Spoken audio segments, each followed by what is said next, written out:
What's up everyone, how are you all? Today we are back with another blazing Naruto story. What if Sarutobi loses Naruto's trusts? If you enjoy then please like, share and do comments.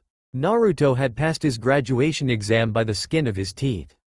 All of the hard work that he had put into studying for the written exam, practicing throwing kunai and shuriken, punching and kicking logs repetitively. It all paid off. What the blonde-haired boy didn't know was that he hadn't actually passed because of his skills as a shinobi. Due to the rather poor and outdated curriculum of the academy, Naruto didn't pass due to the fact that he hadn't made a proper clone. The bullshit speech that was given by Iruka under the orders of the Hokage was that due to Naruto having better grades in other subjects, they totaled up to make a combined score which was above the pass grade. This was fine enough for Naruto Uzumaki as it easily brought him closer to his goals of becoming the most powerful shinobi in the world.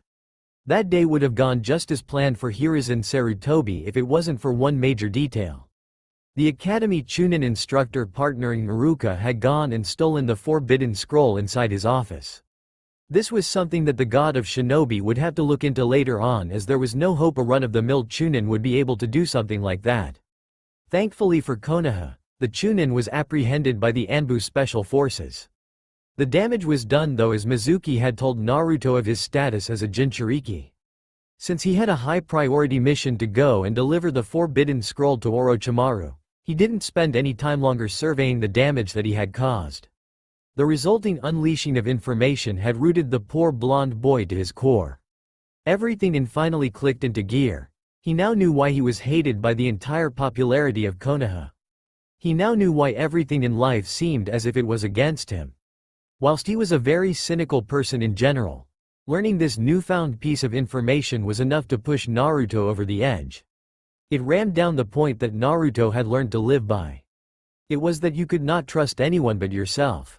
The only person who 100% completely stood by you when the cards were down was yourself.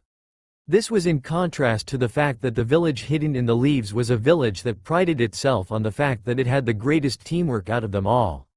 They sprouted this as if it was the sole reason as to why they were known as the strongest hidden village.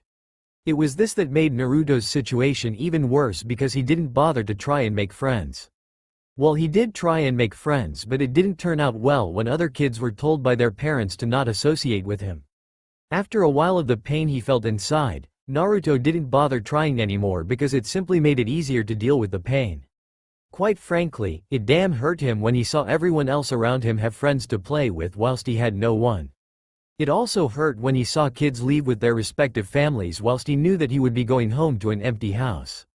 Thankfully, the team selections in which he had to attend were 1 week away. In the eyes of Naruto Uzumaki, someone who had been confined to civilian-level material at the general library, while it now meant that he could access genin-level material. He only had to suffer being subjugated for a few more years before no one would be able to tell him what to do. Naruto was confident now that he had access to a whole lot more shinobi jutsus. He could become a Chunin where the world would become his oyster. The door to becoming a stronger shinobi had opened up considerably more, and the newly instated genin was keen to blow that door wide open. First thing was first though, he needed to go to bed and get a good night's sleep.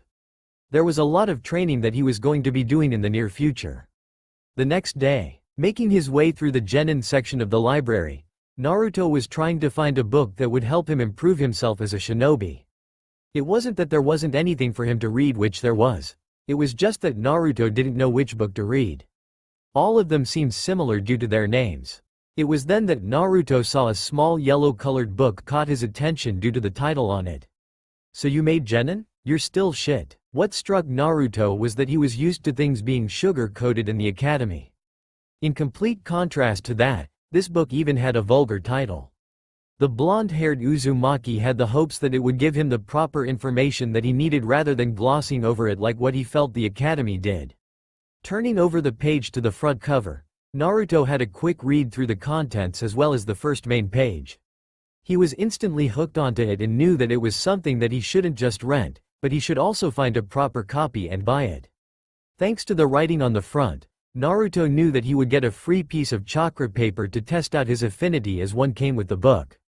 Eventually, after about an hour and a half of searching, Naruto finally found a shinobi store that would sell him the book. It wasn't as if there was some convoluted bullshit prejudice that some would believe to occur, it was just that it was a rather unpopular book and not many stores stocked it. Once it was done, Naruto made his way into an empty training ground and sat down on the ground. With everything else taken care of, the blonde-haired boy opened up the book and started reading from where he left last time. Okay, so now that we have gotten all of that introductory bullshit out of the way, let's get on to the real reason as to why you are reading the best shinobi book ever. You wanted to become a great ninja like yours truly, Jiraiya, and as the outstanding person that I am, it is my mission to make you as such. Follow what's in this and you might get strong enough for me to recognize you as a somewhat decent shinobi. Now, let's find out what type of shinobi you are. Take the piece of chakra paper that came with this and channel some chakra into it. Unless you have freaky genetics, there will be one of 5 possible outcomes for this. It will turn to rubble, catch on fire, get soggy, split in half, or crinkle up in a little ball. After having read that, Naruto turned back down to the piece of chakra paper in his other hand. Thinking, oh what the heck, he channeled chakra into the palm of his hand. The result was instant. The paper abruptly started shrinking as it shriveled up into a small ball into his hand. Wanting to know what this meant, Naruto went back to reading. Using the table above, you can find out what element you are attuned to due to the reaction on the paper. This means that there are certain things that you will find much easier to learn, your strengths, and things that are much harder to learn, your weaknesses. If you want to learn more about how the elements work, turn to page 14. Back in the days when I was taught to be a shinobi, we learned things much differently. Unlike the academy today where there was a one-style-fits-all kids, the academy taught 5 types of taijutsu, 1 for every element. It proved much better results, but it was costed a lot more, and as such, it was only used during wartime. Since we live in the land of fire, most of us have affinities to the Kaden element.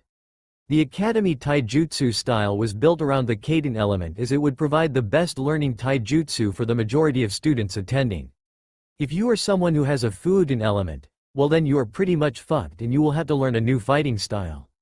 As Naruto was reading this, he made a mental note to go back to the library so that he could find a proper book on a lighting-based taijutsu form for him to use.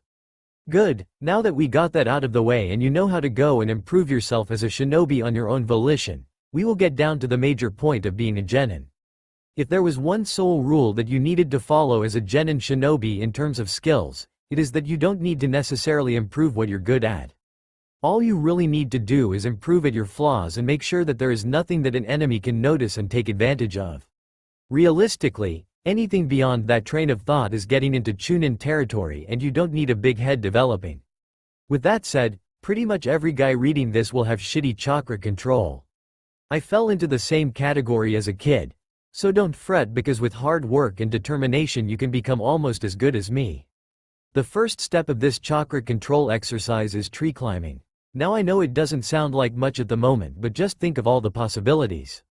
Hee giggity. What you want to do is lay down next to a surface, preferably a tree, and channel a small, constant amount of chakra into your feet. Take your time too as you channel your chakra as you feel the grip in your feet grow. You want to make sure you have enough to hold onto the tree so that you don't lose grip but not enough to blast off of it. Make no mistake, you will fail unless you have some freakishly good chakra control. You will fail, but this is the perfect example of an important lesson that you need to learn. You need to gather up your determination and persevere through the pain if it fails the first time round. When he was done reading the book in his hand, Naruto thought that he might as well give this tree climbing thing a go. Plonk. OWWW. The genin muttered as he rubbed the back of his head. Naruto had managed to take 2 steps walking up the tree before he fell back onto the ground. Like the book said, practice makes perfect. Naruto said to himself as he promised that he would get this down. He wanted to become the most powerful shinobi there ever was. Time skip. 5 days had passed and it was now Monday morning for Naruto Uzumaki, and now he had to attend the academy to see what his team was. He honestly hoped that he didn't get either because they were really annoying. Apart from those 2, he honestly didn't care who he got on his team as long as they didn't do anything to hinder his growth as a shinobi. It was also the time that Naruto would find out who his sensei was. Thanks to using his newfound clearance levels, Naruto was able to get his hands on a copy of the famed bingo book. The genin was hoping that he could go through and possibly see if there was anything in them that he might be able to apply to himself. Not only that, but knowledge was power. Walking in through the academy doors, Naruto noticed that there wasn't anything different apart from the fact that Mizuki was no longer a part of the teaching force. The fact that there was no one sitting next to him was just like usual. It didn't bother him as the emotional pain had dulled over time. Strangely enough, for one Iruka Amino who was in the room, he didn't have to tell the class to be quiet. It was a rare occasion for him, so he took advantage of it. Now you will be tasked with your duties to the village. You will be split up into teams of 3 underneath a Jonin sensei. You will follow their orders as you complete the tasks that the village hand to you. At this point, the teacher started going over the team assignments and Naruto promptly tuned out. The blonde-haired boy only cared when he heard his own name. Team 7 consists of Naruto Uzumaki, Sasuke Uchiha and Hinata Hyuga. Your Jonin sensei will be Kakashi Hitaki. The moment that this was stated, a large majority of the girls in the classroom started shouting out at Iruka at how the team selection was unfair. There were also glares being sent in the direction of Hinata, who just wanted to die right then and there. All of the attention that was focused on her was suffocating. Team 8 consists of Shino Aburame, Sakura Haruno and Kiba Inuzuka. Your Jonin sensei will be Kurenai Yuhi. Whilst there was a lot of talk going on around him, Naruto tuned himself to the outside world. He wanted to know what the plans were, considering the fact that he now had Sasuke Uchiha and Hinata Hyuga on his team. Why did he have 2 of the most prestigious clan's heirs on his team? Were they supposed to form some kind of super-duper team due to all of their abilities? Having Kakashi Hitaki as their sensei only further served to make Naruto believe his theory was correct. It was not every day that you had an ex-Enbu Black Ops legend as your Jonin sensei. Something was certainly up. 3 hours later, after having been told by his sensei to just sit at your seat and wait for your sensei, none of the members that made up Team 7 believed that they would be waiting this long. Even Hinata, who was the type of person who only had nice bones in her body, was angry at the fact that she was being made to wait over 3 hours. It was then that the sliding door to the room opened and it had everyone, admittedly only 3 people, inside's attention. In stepped a man with gravity-defying silver hair and his headband tilted over one eye. Apart from that, there wasn't anything really all that different about him. My first impression of all of you is, meh. Meet me on the roof. With that said, the man known as Kakashi Hitaki vanished into thin air, only leaving behind a plume of smoke. Having heard their orders, both Naruto and Sasuke instantly got up, making their way to the roof. Albeit nervous of what was to come, Hinata quickly followed as she did not want to make a bad first impression. When all 4 of them were on top of the building, the 3 genin turned around to their newfound sensei, waiting to hear what was next. Okay, so let's begin with some introductions. Not sure what he really meant by that, Naruto questioned the man who would be teaching him from now on. What do you mean? You know, your likes, dislikes and dreams for the future. Kakashi said with a bit of a drawl in his voice. Let it not be said that Kakashi Hitaki was a man who was easily bored. Albeit not as well done, Sasuke Uchiha was giving off the same impression. Why don't you give us an example? The black-haired boy replied back to the man in front of him. Alright then, well, let's see. I'm Kakashi Hitaki. I have no desire to tell you my likes and dislikes. My dreams for the future. As for my hobbies, while I have lots of hobbies, the expressions that were on the face of Kakashi's students was priceless in his opinion. The deadpan looks that were sent his way were great. The look on the face of Hinata was one that made him laugh internally. All he did was tell us his name. The 3 genin thought to themselves as they tried to make sense of what had just happened. Alright, Sasuke, you're next. Sighing, the Uchiha clan heir spoke up. My name is Sasuke Uchiha. I hate a lot of things and I don't particularly like anything. What I have is not a dream, because I will make it a reality. I'm going to restore my clan, and kill a certain someone. The darkness that was seeping through his voice was something that everyone nearby could hear. For the only female in the group, she was actually really nervous as she could feel the malice coming from her teammate. Hinata hoped that he didn't hold anything against the Hyuga clan because of their rivalry. Naruto for his part was thinking that Sasuke was a stuck-up asshole where the world revolved around him. The way that he carried himself and the way how he talked only emphasized this point. I guess that can only be expected considering all things. Kakashi thought to himself. It was unfortunate that what happened had to happen, but there was no use crying over spilt milk. Hinata-chan, it's now your turn.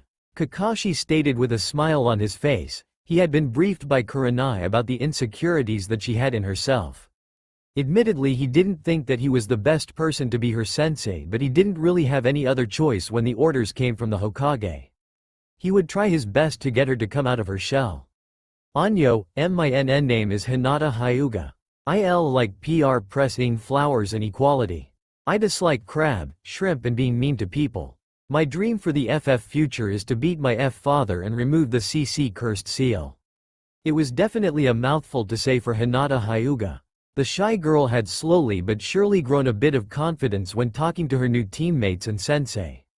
Despite the fact that they were pretty much complete strangers to one another, she hadn't stuttered all that much. Nicely done, Hinata-chan, the Jonin sense stated, to which a small, relieved smile appeared on the girl's face. Finally, we have the midget. Kakashi gave what his students would come to recognize as his eye smile. Fuck you, I'm not small, I just haven't hit my growth spurt yet. As Naruto said this, he stared directly at his sensei, daring him to respond. Fortunately for him, Kakashi didn't fall for the bait. Anyway, my name is Naruto Uzumaki. I have a lot of dislikes and not many likes. I have no hobbies and my dream for the future is to become the strongest shinobi ever. There was emphasis in his voice, but it wasn't as if there was any form of enthusiasm. Sasuke looked on with impassiveness. At least if he has a goal like that, he hopefully won't slow me down all that much. Hinata was just plain old curious. Naruto in the academy was always a bit of an enigma. Actually, as she thought about it, she realized that the one thing the team had in common was that they were all the loner kids at school. Maybe Team Loner could group together and become her first proper friends. Kakashi, well, his thoughts were slightly different. I guess we couldn't have honestly expected much difference from Naruto considering how he grew up. What the others didn't know was that there was a lot more that Naruto could have said. Naruto, although he isn't the sharpest tool in the shed, knew that why he wanted to be the strongest shinobi in the world were borderline traitorous. He didn't want them knowing, especially a former Anbu Black Ops member. Alright, you three all have rather unique personalities. I like that. Anyway, we're going to start a mission beginning tomorrow. Unable to hide his curiosity when he heard the words from his sensei, Naruto replied with a bit of eagerness.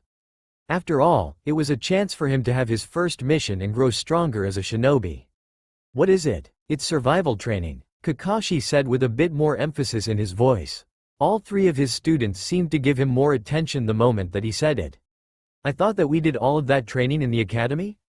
Naruto asked as he followed up on his previous question. He really hoped that he could learn something new that would help him get stronger. In response to that, the Jonin sensei just started laughing. Naruto, this isn't just any training. It is special because of the fact that, well, if I say this you are going to be surprised. Out of the 27 graduates from the academy, only 9 will pass. The other 18 will be sent back to the academy. In other words, this training is going to be a very hard test with a dropout rate of 66%. As Kakashi said this, he purposefully set the mood to make it so that he would install as much fear into his students. It was definitely working on Hinata. Naruto and Sasuke, however, weren't fazed in the slightest. That's bullshit, Kakashi. There's no way in hell that you would be able to turn us back to the academy. I see what is going on here. It's not as if you got a bunch of ragtag misfits to make up the rest of the numbers. You got the students with the most potential to become insanely strong shinobi. Before Naruto could continue speaking, he was interrupted by someone else. Speak for yourself, Sasuke muttered, although it was loud enough for everyone to hear. It didn't come as a surprise that it was said in a condescending fashion as well. Fuck you, ya spoiled piece of shit. If I had access to all of clan jutsus that you have, then I would be 10 times the shinobi that you would be, asshole. Let it not be said that Naruto had a rather colorful vocabulary. As he said this, he was staring a hole where Sasuke was sitting down. Now the Uchiha clan heir never once thought that he was spoiled as a kid. Sure, he was a clan heir, but everything had been taken away from him by his older brother no less. Shut up, trash. Nobody likes you, Sasuke snarled as he hated people bringing up his childhood. Since Sasuke didn't know the full story, he didn't know how much this actually hurt Naruto. You better watch your back because I am going to do what Itachi should have done," Naruto said with an equal amount of venom in his voice. There was a stare-off happening between Naruto and Sasuke, and it didn't look as if one of them was going to back down anytime soon. All Hinata could do right now was hope that her team would make up and become friends. If only I had the confidence to stop them from fighting. Seeing the high amount of tension surrounding his team, Kakashi knew that he had to take action. Take action he did indeed. Both of you drop your egos and say you are sorry. Now, the commanding tone of voice that the former Anbu captain used was one very similar to how he addressed his operatives. The effect was instant. Both Naruto and Sasuke turned around and faced their sensei. Despite Naruto knowing his sensei's past job title, he was surprised to see him serious. This was more of what he had initially been expecting, not the bored. Going back to what he was talking about before he was interrupted, Naruto spoke up. Plus, if they were going to do a test like that and weed out people who aren't ready, they would have given us some run-of-the-mill Jonin instead of you. Surprised that one of his genin knew who he actually was, he decided to see just how much Naruto knew. In doing so, he never denied the point that Naruto was making. Oh really, Naruto-chan, what makes you think that? For all you know, I could be that run-of-the-mill Jonin, as you so put it. Kakashi said with his patronizing eye smile. Naruto could tell that he was getting baited, but he didn't want to be made as an example in front of Sasuke. The humiliation would make him think that he won the argument. In the eyes of the blonde-haired boy, it was merely postponed. Picking out the bingo book that was in his back pocket, Naruto flipped it open to random page. To hear some child who was now going to be her teammate speak so vulgarly was a complete shock to the system. The same could be said for Sasuke, although he hid it much better than the Hyuga princess. He was angry though at what Naruto had said about him. He didn't want anyone thinking that he was gay. Hearing Naruto insinuate about the Sharingan in his hidden eye made Kakashi a little bit impressed. That knowledge certainly wasn't common among Genin Academy students. Well, I'll humor you since you are correct. You three specifically aren't going to be sent back to the academy. I don't have a choice as it is orders from Hokage-sama. That being said, I am going to drill the three of you so hard in teamwork that you are a perfectly oiled machine before I teach you any jutsu. I don't care if Sasuke and Naruto dislike each other. I will make you learn to work together flawlessly, am I understood? Kakashi said as he wanted to nip in the bum anything that could possibly cause the team dynamic to fail. Not only was Kakashi doing it for that, but he was also doing it to display an air of superiority. He didn't want to give Team 7 any thoughts apart from that he was their supreme leader. There was that, but more importantly over everything else, there was a new Icha Icha book that had just been released. He didn't want to waste any time whatsoever that he could have spent reading the book doing something like testing when it could be done at a later date. Time skip. Team 7 passed. The moment that the words left the lips of Kakashi Hitaki, one of, if not the most famous servant of the Anbu Black Ops, had passed a team. Now if this was someone else with a similar mission history, this wouldn't be as big of a deal. The fact was that Kakashi had not passed a single team despite the fact that he had had 7 teams previously and failed every single one of them. The commotion and muttering that this caused was heard throughout the room full of Jonin. I bet it was the Uchiha that made Kakashi pass the team. Nah, I reckon that the Hyuga clan paid Kakashi-senpai some money on the side to pass them. He'd hate to have his daughter fail. Ignoring all of the comments that went past, the sensei of Team 7 even got annoyed at the suggestions that he would somehow be bribed into training a bunch of Genin students. Enough. Hiruzen Sarutobi bellowed as he wanted to get this over and done with. There were honestly more important things that he had to get to, and he could only do them with no one around. Not only that, but he was concerned about little Naruto-kun. Despite how much he tried to become friends with the child, he never once gained his trust. In the eyes of Naruto, the only person you could trust was yourself. It was a shame that such an upbringing fell onto the boy, but it couldn't be helped. There was only so much that could be done to prevent the villagers from directing their hatred for the Kyuubi his way. There were never any direct forms of this shown his way though. Ever since the decree had been made, once Hiruzen saw that Naruto would not have an easy childhood, no one had dared to defy the Sandaime Hokage. That being said, it didn't stop all of the indirect and unfair treatment sent his way. Stopping himself from going down that path, the Sandaime brought his attention back to Kakashi. So how did they do it, Kakashi-kun?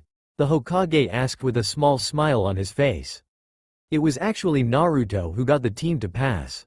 He called me out on the fact that since I, an ex-Anbu Black Ops commander, was given 3 clan heirs with the highest amount of potential out of anyone from this year, that there was no way that they were going back to the academy.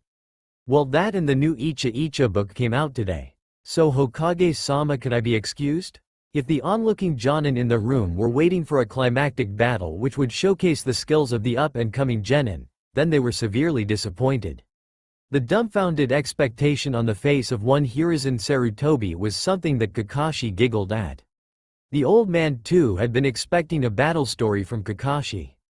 What he got was severely disappointing.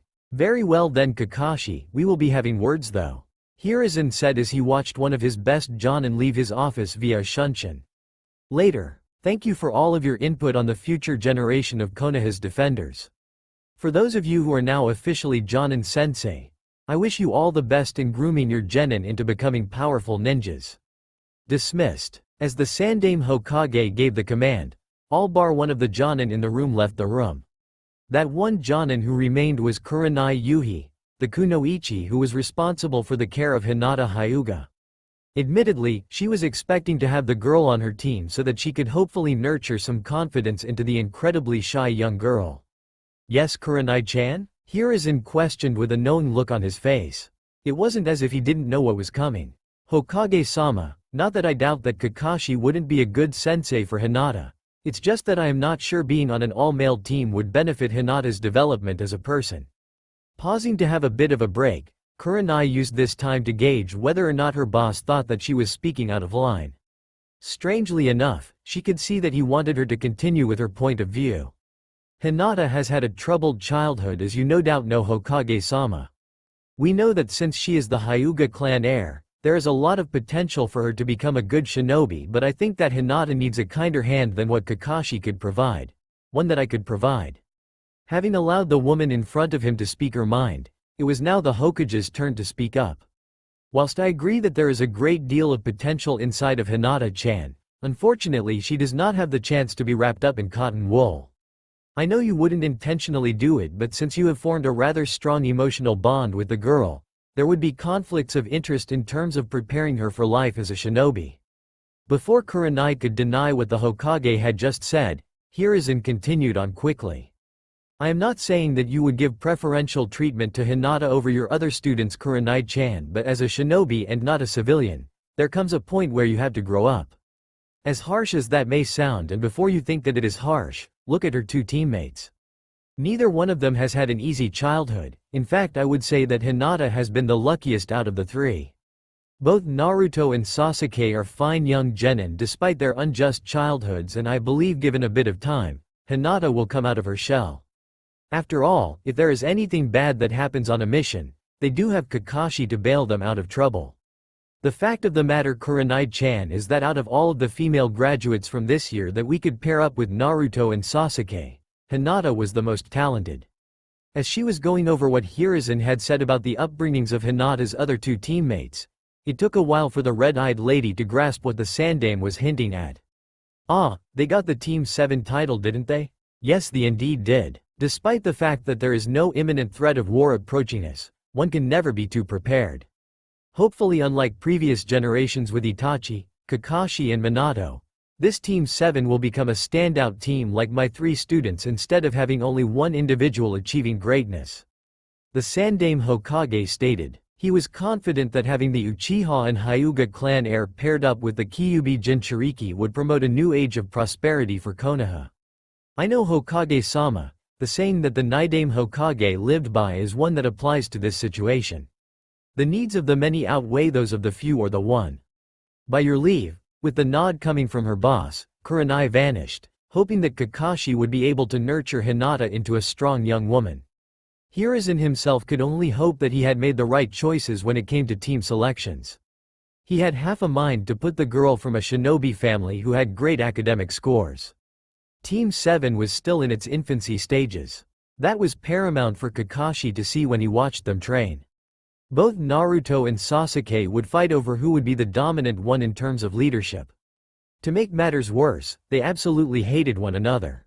Hinata just didn't have any confidence to try and stop the two from fighting.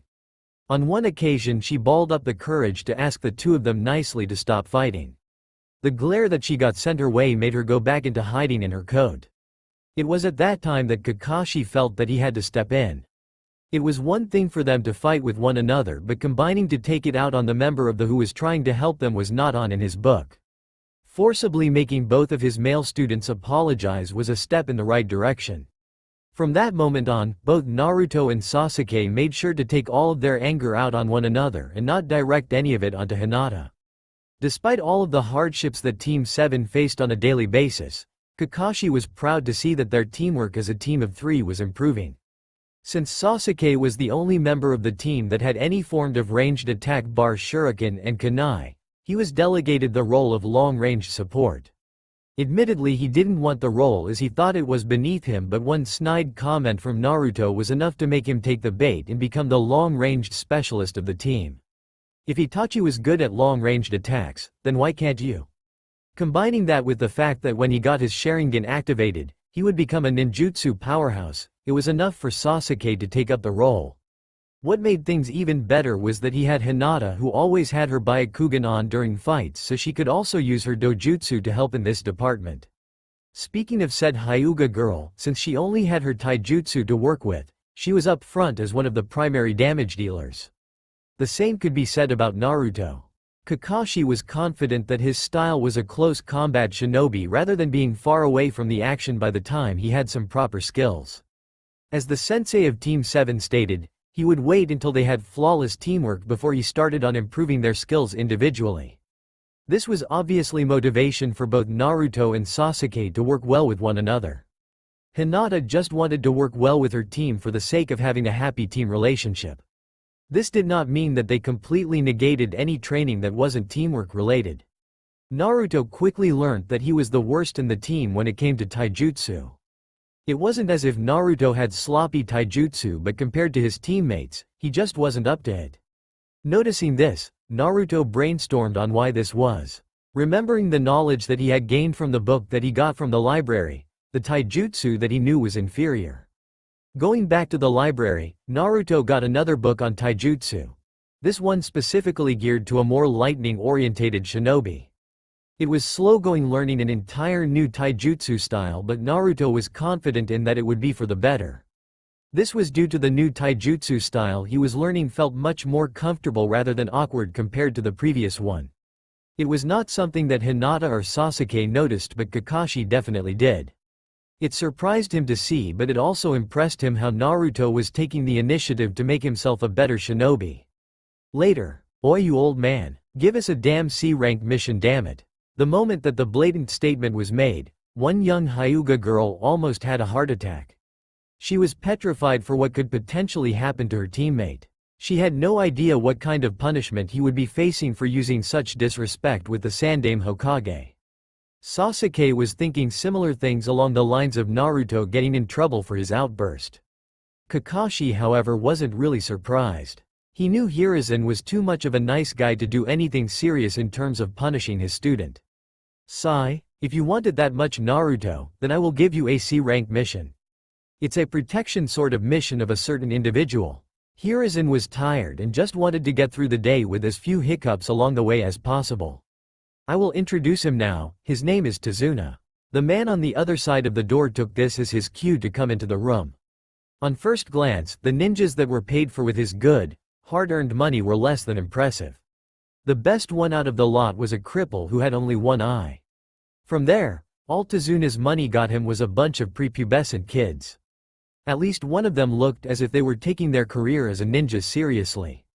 The little girl looked as if she was going to be pushed over by the smallest gusts of wind. The worst though was the little 8-year-old.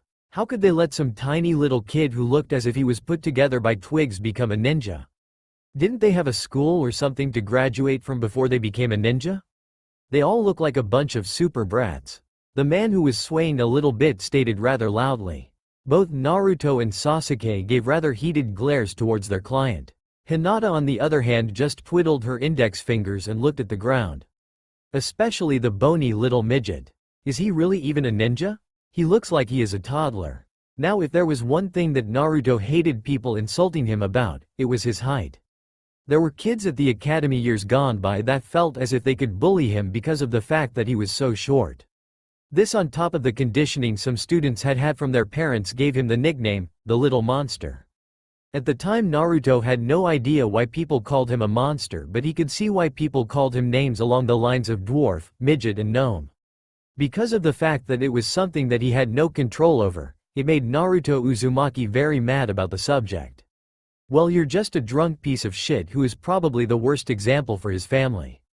Two can definitely play at that game, thought Naruto as he instantly saw the eyes of his client harden up. The satisfaction was evident in Naruto Uzumaki's eyes. I am the super bridge builder Tazuna. I expect you to provide me with super protection until I get back to my country and complete the bridge. The man stated before he left to go get even more pissed. He had to be at the gates in 1 hour, so he had plenty of time. Okay team, we have 1 hour to go home and prepare for our mission. I expect you to be ready and at the gate waiting at 12 o'clock. With that said, Kakashi poofed away with the Shunshin and left his team to make their own exits. Naruto was first as he was the one who openly showed how excited he was for this mission. Sasuke was second and Hinata was the final one to leave, but not before bowing to the Hokage on the way out. At the gate, let's go, Naruto shouted out with enthusiasm. This was the first time that he had ever been outside of the village. He was desperate to see what the world was like outside of the cage, which was Konoha's walls. Not knowing this, Tazuna replied, still just as drunk as their previous meeting. What are you so excited about, brat? Well, I've never been out of the village. That was all Naruto needed to say. He didn't want to have to spend any more time with this guy than what was stated on the mission. That also included leaving talking to an absolute minimum. Turning back to Kakashi, Tazuna said a rather snide comment that Naruto picked up on. Am I really going to be safe with this dwarf? Not exactly sure how to respond to that, Kakashi replied. I am a Jonin ninja, so you don't have to worry about anything. A few hours into their trek to the land of waves, Naruto saw a puddle in the middle of the path. It was weird considering there was no other signs of water anywhere near around. Thinking nothing of it, he continued on the journey that lay ahead of him. Unlike his blonde-haired student, Kakashi saw this and was instantly on guard as to what could potentially happen. Not a few seconds later, as he walked past the puddle, two ninja popped out from it. One of them flung themselves at Kakashi and wrapped his body in the chain which connected him to his partner. Pretending to be surprised, Kakashi looked as if he was panicking, but in reality it was just a shadow clone. He had moved so fast that no one, not even the enemy ninja, could see him. It was also at this time that the rest of Team 7, including their client Tazuna, turned around to see the scenario unfold. Despite the fact that they had just watched their sensei die right in front of their eyes, both Naruto and Sasuke were clued enough to not freeze up. Unfortunately, the same could not be said for Hinata, as she was quivering in her place. Throwing the kunai in between the chain, Sasuke managed to throw it so good that it got trapped against the tree, locking the two enemy ninjas in place. Seeing what his teammate had done for the three of them, Naruto didn't want to let anyone down and be thought of the weak link. To do this, he rushed up to the enemy ninja who were facing the opposite direction and punched them in the back of the head. To coincide with this, Sasuke launched two vicious kicks of his own in the faces of the enemy ninjas. Realizing that they had to step up their game, the two missing ninjas released the chain and raised their speed to the max. They had been taken by surprise at the level of skill the Konoha genin had and weren't going to underestimate them anymore. As they rushed past Naruto, who was caught in no man's land, they raced after the drunken old man. Thankfully for the two boys, their female teammate came to the rescue. Hinata did this by activating her dojutsu and getting in her basic stance. Positioning herself a bit further in front of Tazuna, Hinata ducked under the swipe from the two ninjas. For her counter-attack, she lashed out with both hands, one at each ninja, and hit a tenketsu point and a wrist respectively. With their momentum, the two missing ninja continued on past Hinata towards their client. Sasuke, being the fastest out of them all, raced and became the last line of defense for Tazuna. Just as he was going through some hand seals, Kakashi-sensei came to the rescue and gave a devastating clothesline to both of the ninja, which was powerful enough to knock them out. Few were the thoughts of relief running through the minds of Naruto and Hinata. Sasuke was slightly different as he was confident that his jutsu would have handled them, thus making Kakashi-sensei a show-off. None more so were relieved than Tazuna though. Nice job Naruto and Sasuke reacting fast and drawing attention away from the client. Hinata, you overcame your slight scare and fought bravely. The smiles from hearing the praise were on all three genin. Hinata was feeling content about that the most. Now Tazuna-san, we need to have a talk, Kakashi said as he finished tying up the enemy ninja in front of him. All three of his students were interested to find out what was going to happen next. In conjunction with this, Naruto was looking through his copy of the bingo book to see if he could find out who the shinobi were. How did you read our movements? One of the tied ninjas stated. On a bright day like this when it hasn't rained in days, there's never going to be a puddle. Kakashi replied in a bored fashion.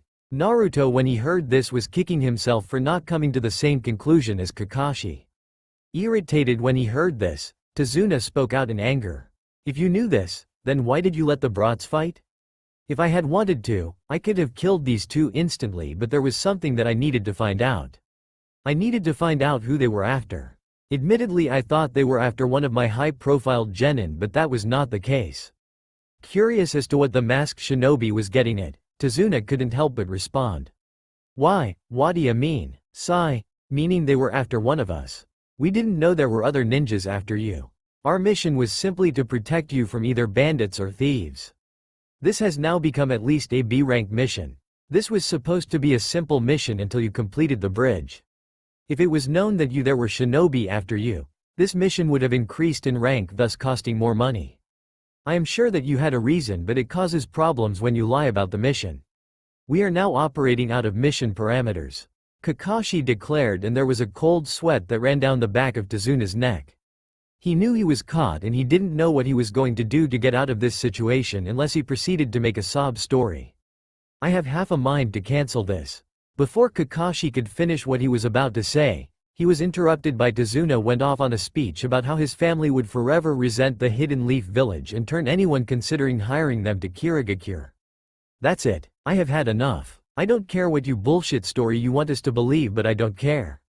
This is my first proper mission and up until now, Team 7 has never failed a mission.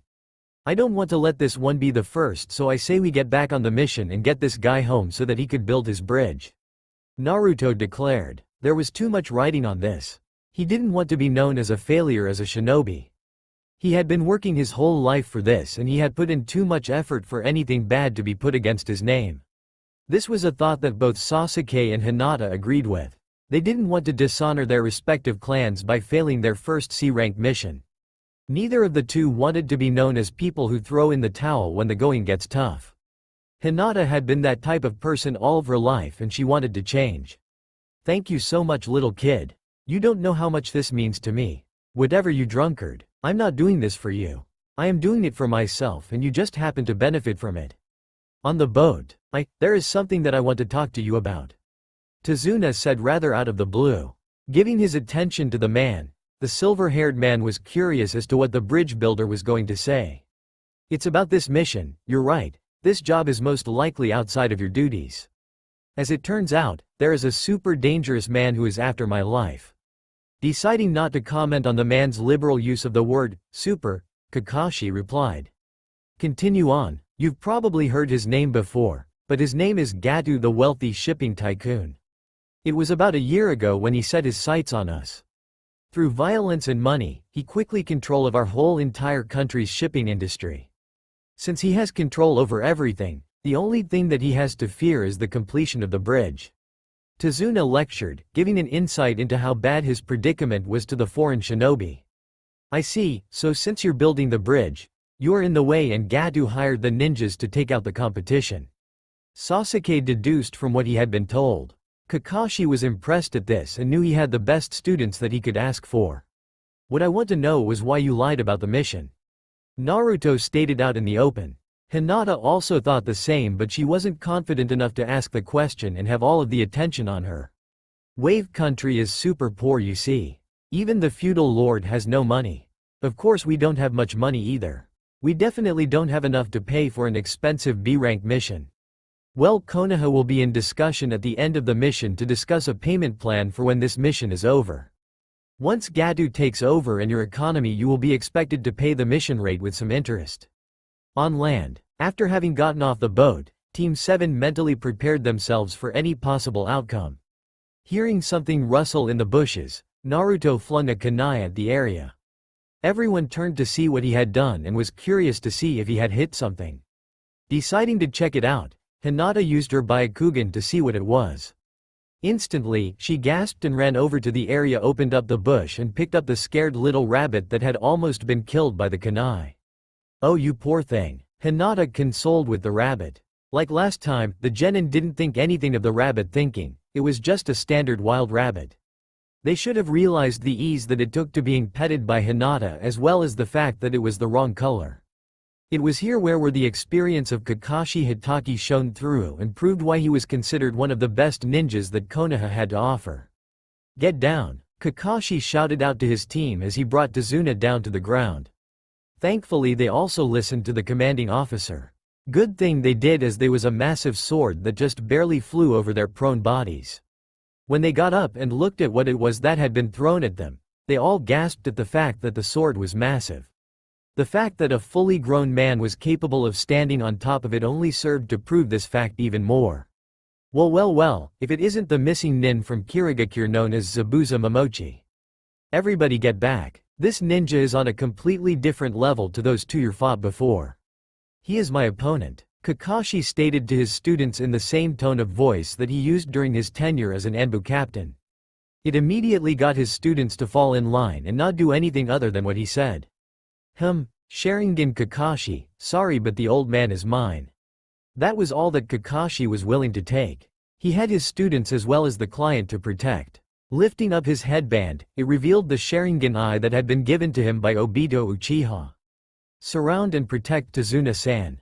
Sasuke wanted to help out and it took him a little bit longer than normal to get into position. Hurry up Sasuke Teme, this guy is on the same level as Kakashi and your brother. We have no chance of fighting him. Naruto called out, to which only served to draw the ire of the Uchiha. The hidden insinuation that he was no chance in fighting his elder brother was something he didn't like or want to hear. Naruto honestly didn't care about this one bit, as he had to thank the extra time and memorize the strongest shinobi in the bingo book. It definitely helped out in situations like this where he was able to know when to back off.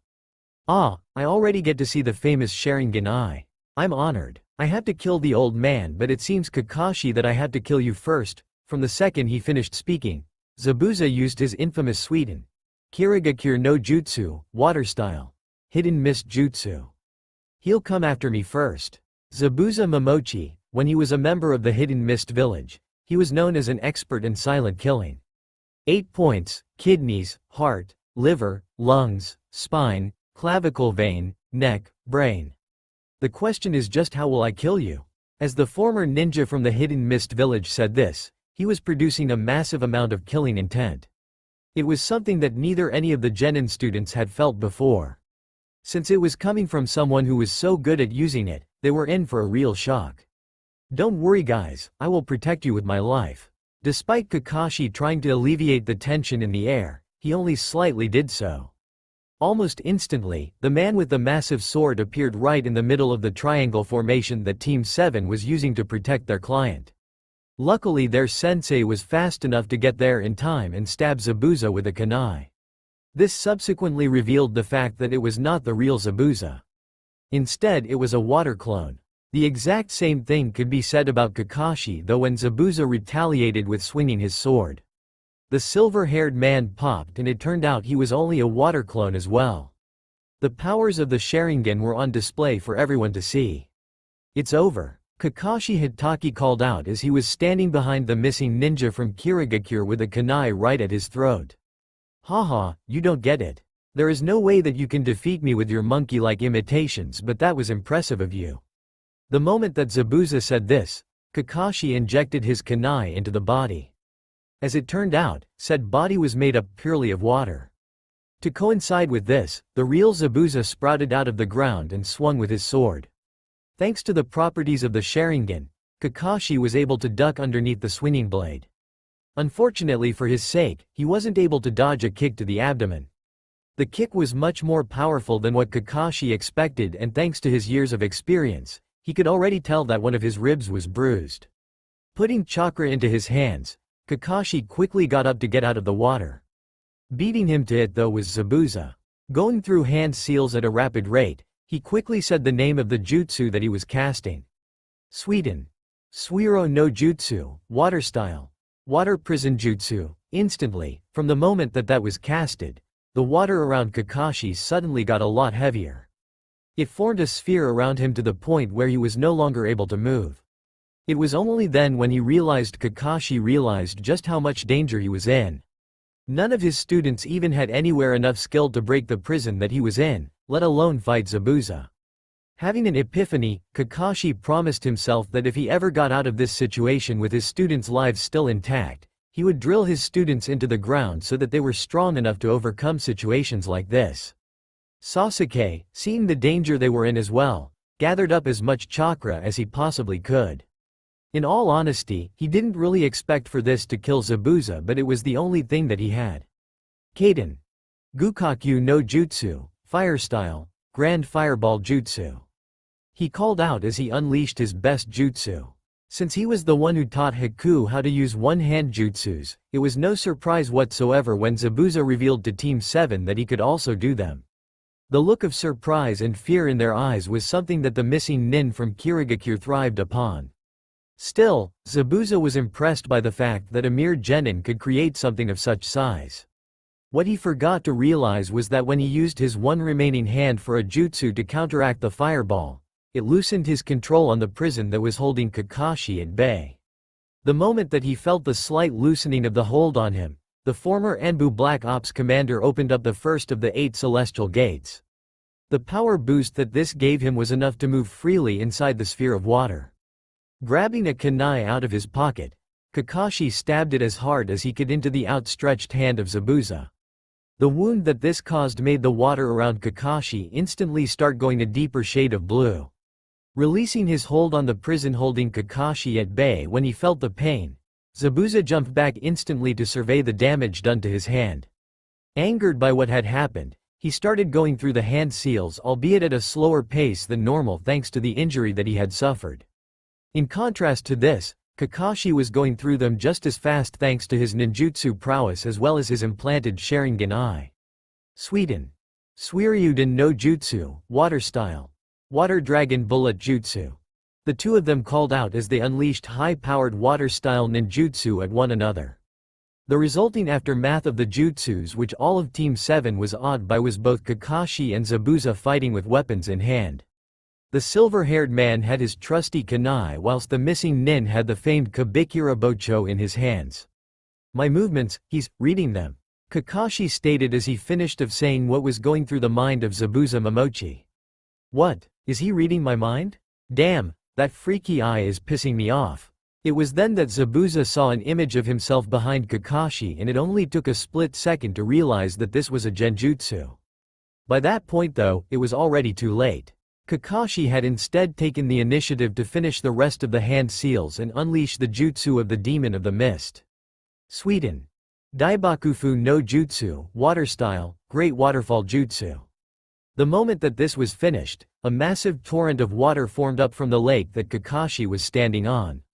Rising rapidly, it formed a massive wave and then it crashed down heavily onto the former Kirigakure ninja. The aftermath of such an attack was Zabuza lying washed up on shore, unable to move due to the pain that he was in. To make sure of the victory, Kakashi embedded a few kunai into him. Just as Kakashi was about to put the final nail in the coffin when it came to the life of Zabuza Momochi, someone else beat him to it. Looking to see where the attack came from, Kakashi and the rest of his team noticed a person in a weird getup. It was only the team leader who realized that it was a member of the Mist's Hunter Ninja Squad. "Thank you very much, I have been waiting to kill Zabuza-san for a very long time." "That mask? You're a member of the Kirigakure Hunter Ninja Squad, aren't you?" Kakashi replied to the question. "Yes, that's impressive. Anyway, I must be on my way," the hunter ninja said, and then proceeded to lift the body onto his shoulders and teleport away. It happened so fast that there was nothing that anyone on Team 7 could do about it. As soon as the imminent threat of danger was lifted, Kakashi proceeded to fall to the ground and become unconscious. This was something that none of the genin around was expecting, and it made them panic. Surprisingly, it was Hinata who was the first to react in the right way. She turned on her dojutsu and tried to deduce what was wrong with him.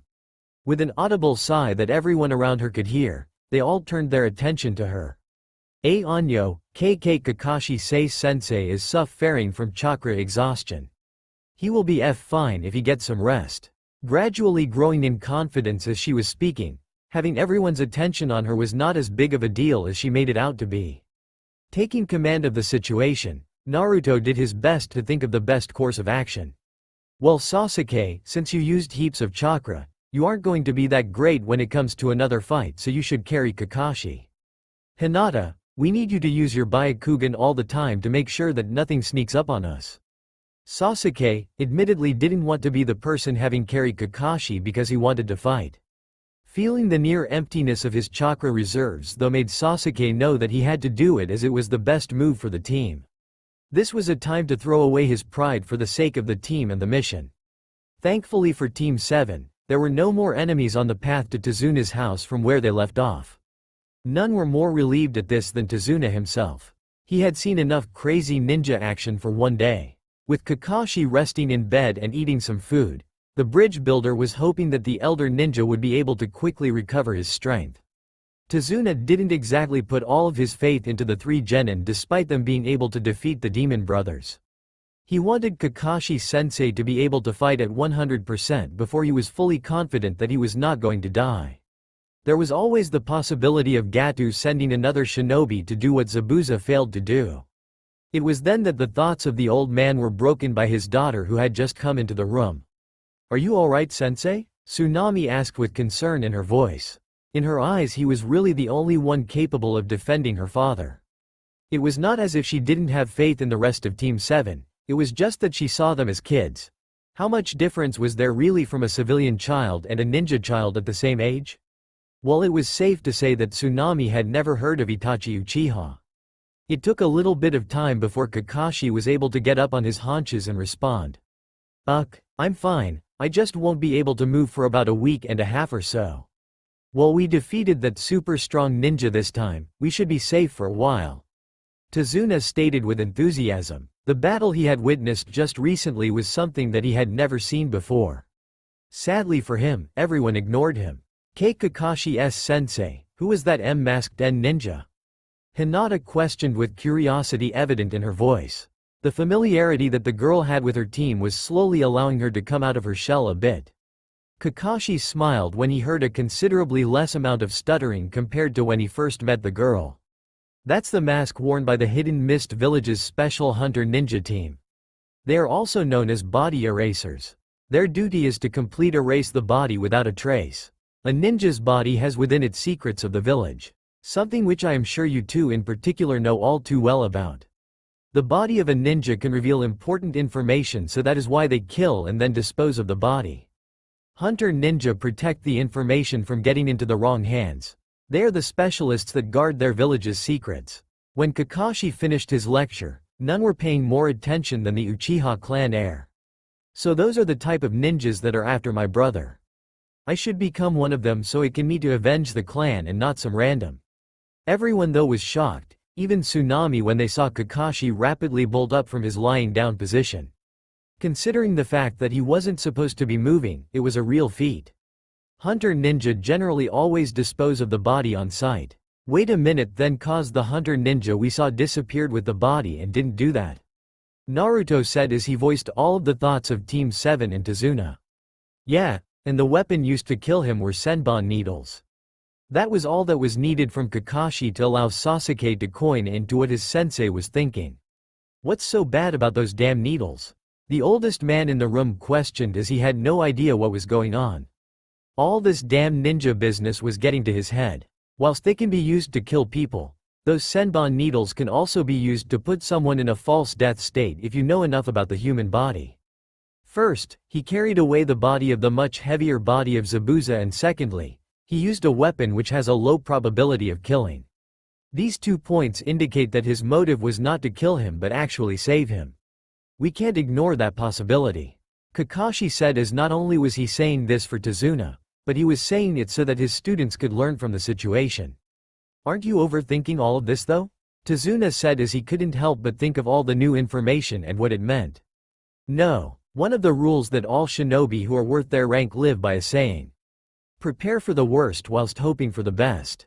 Not only that, but there is also the fact that Gato might hire someone else who is just as strong as Zabuza if not stronger.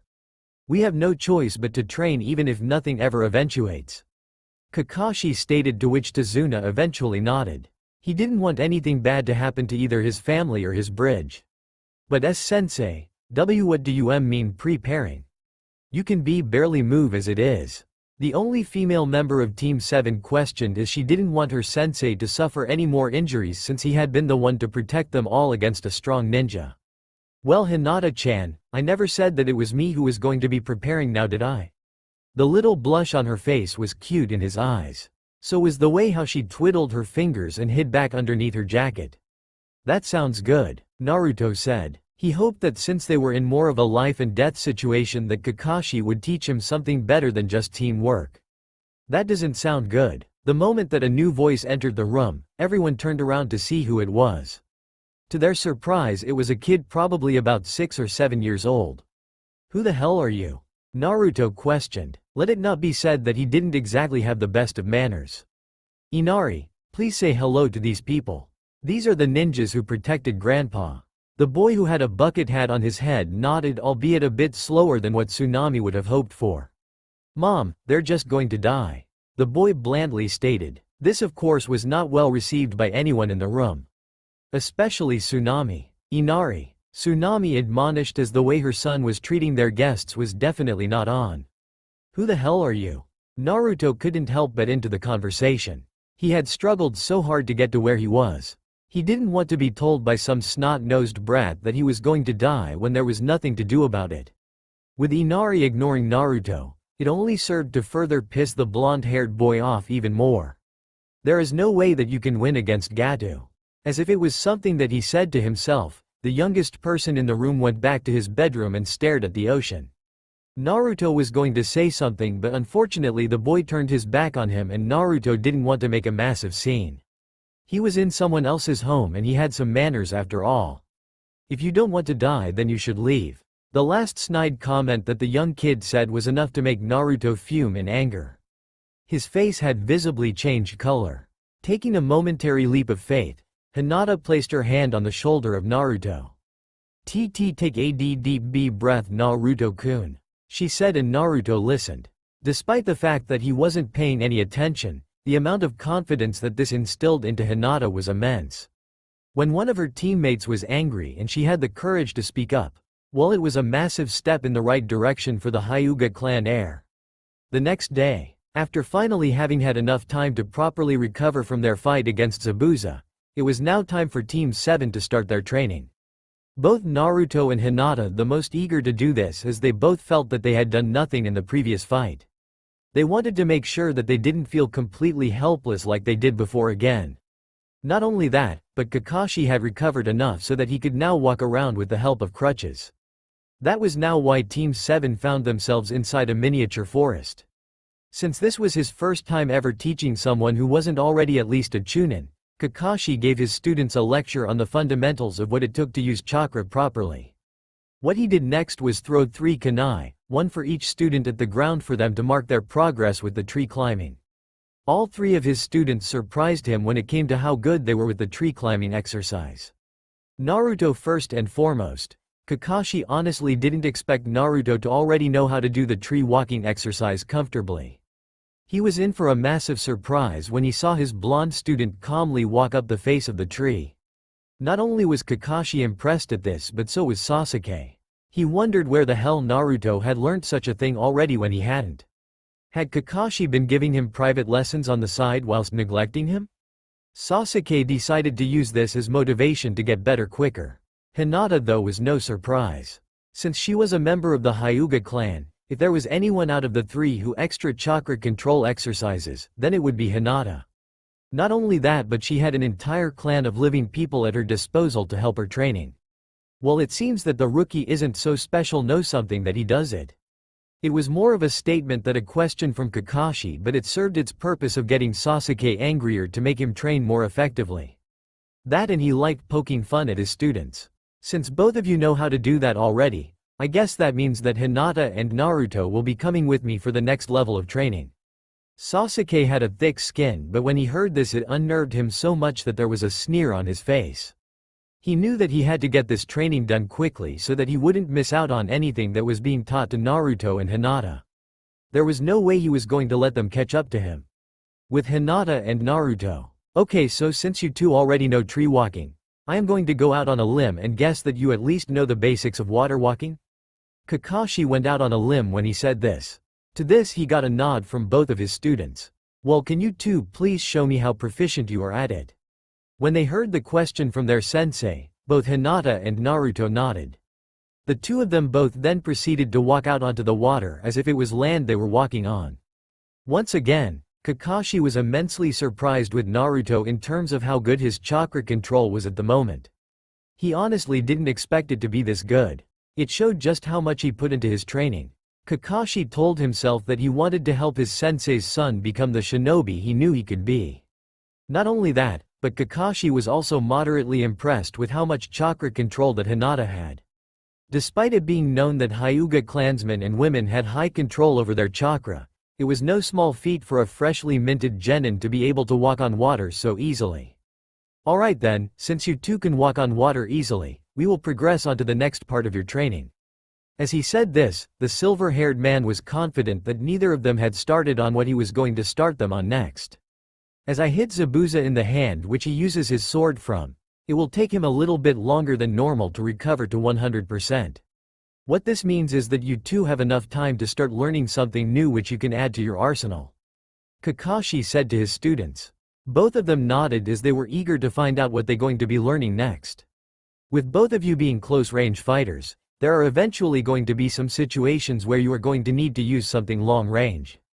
After getting a nod of the heads and seeing that they were giving him the utmost of attention, Kakashi continued on with what he was saying.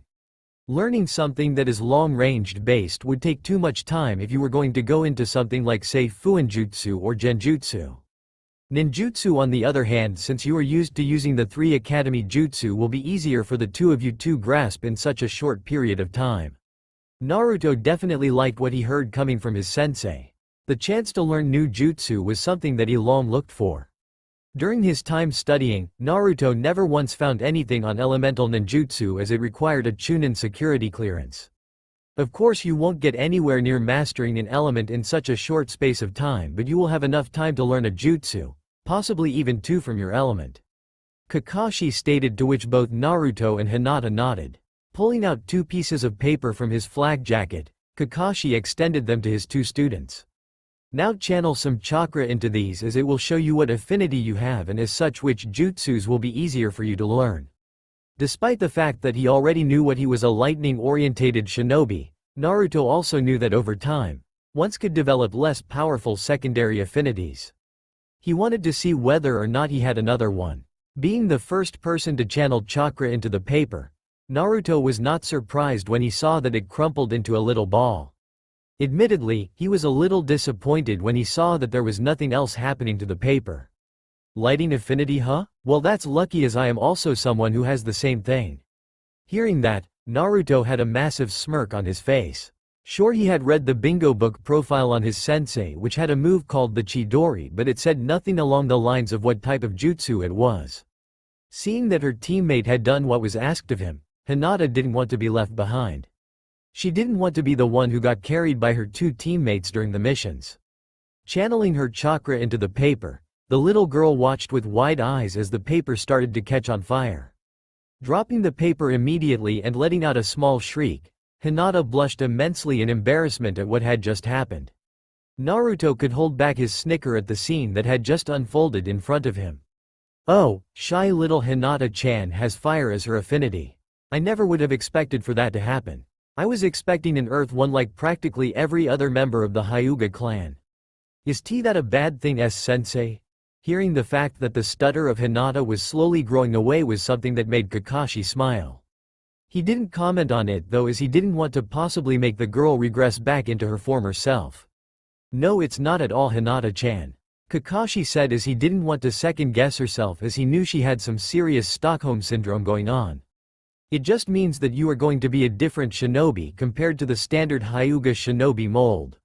I reckon some uniqueness would do them the world of good, Kakashi said with his eyes smile. The smile that he got in return was one that made him happy that he finally became a genin sensei. Seeing the trust that they had in him was something that he had never felt before. To him, these were the types of things that made being a parental figure all worth it. Anyway, first thing is first, you two have to get a feel of converting your chakra into elemental chakra before we can start learning a new jutsu. As he did this, Kakashi pulled out a scroll from his pocket. How many of those damned things does he have? Naruto silently wondered to himself. Not knowing what Kakashi-sense was going to pull out from his scroll, Hinata was confused when all she saw was a lighter and a balloon. Anyo-sensei, what are they for? The lighter is for you, Hinata-chan, although if you start using it for anything other than training, your father is going to kill me. The gross amount of exaggeration was enough to bring a giggle and a nod to the face of the Hyuga heiress. And the balloon? Well, that is for cute little Naruto-kun here, Kakashi said with his eye smile. The blonde-haired student in return gave his sensei a glare in return. He didn't say anything more than that though, as he didn't want Kakashi to change his mind on training him. He of course knew all too well about what happens when you get your hopes up too soon and then they get crushed. Naruto couldn't help but get excited though. There was the reality that Kakashi was only teaching him these things because of the fact that he was the Kyuubi Jinchuriki and Konoha needed its weapon to be as strong as it possibly could be. There was hope that Kakashi was doing this because he was a nice person, but Naruto was never going to discount the other possibility. Now Naruto-chan here, what you have to do is rub the balloon once it is full of air along your skin. This will create static electricity. From there you want to channel your chakra into it so you can get a feel for how it works and how it moves. Nodding to confirm that he understood what he was supposed to do from his sensei, Naruto proceeded to blow up the balloon. For Hinata-chan, yours is a little different as you won't be feeling the elemental chakra inside your body. Instead you will turn on the lighter and then channel your chakra into the flame. Make sure to be very careful as you don't want the lighter to explode and damage your cute face. As he said this, Kakashi gave his only female student one of his pretty much trademarked eye smiles. There was a bit of nervousness on the face of Hinata, but that was quickly overcome with her determination as she saw Naruto already having a go at his training. Deciding that Naruto and Hinata had enough to start practicing by themselves, the sensei of Team 7 went to go see how Sasuke was doing.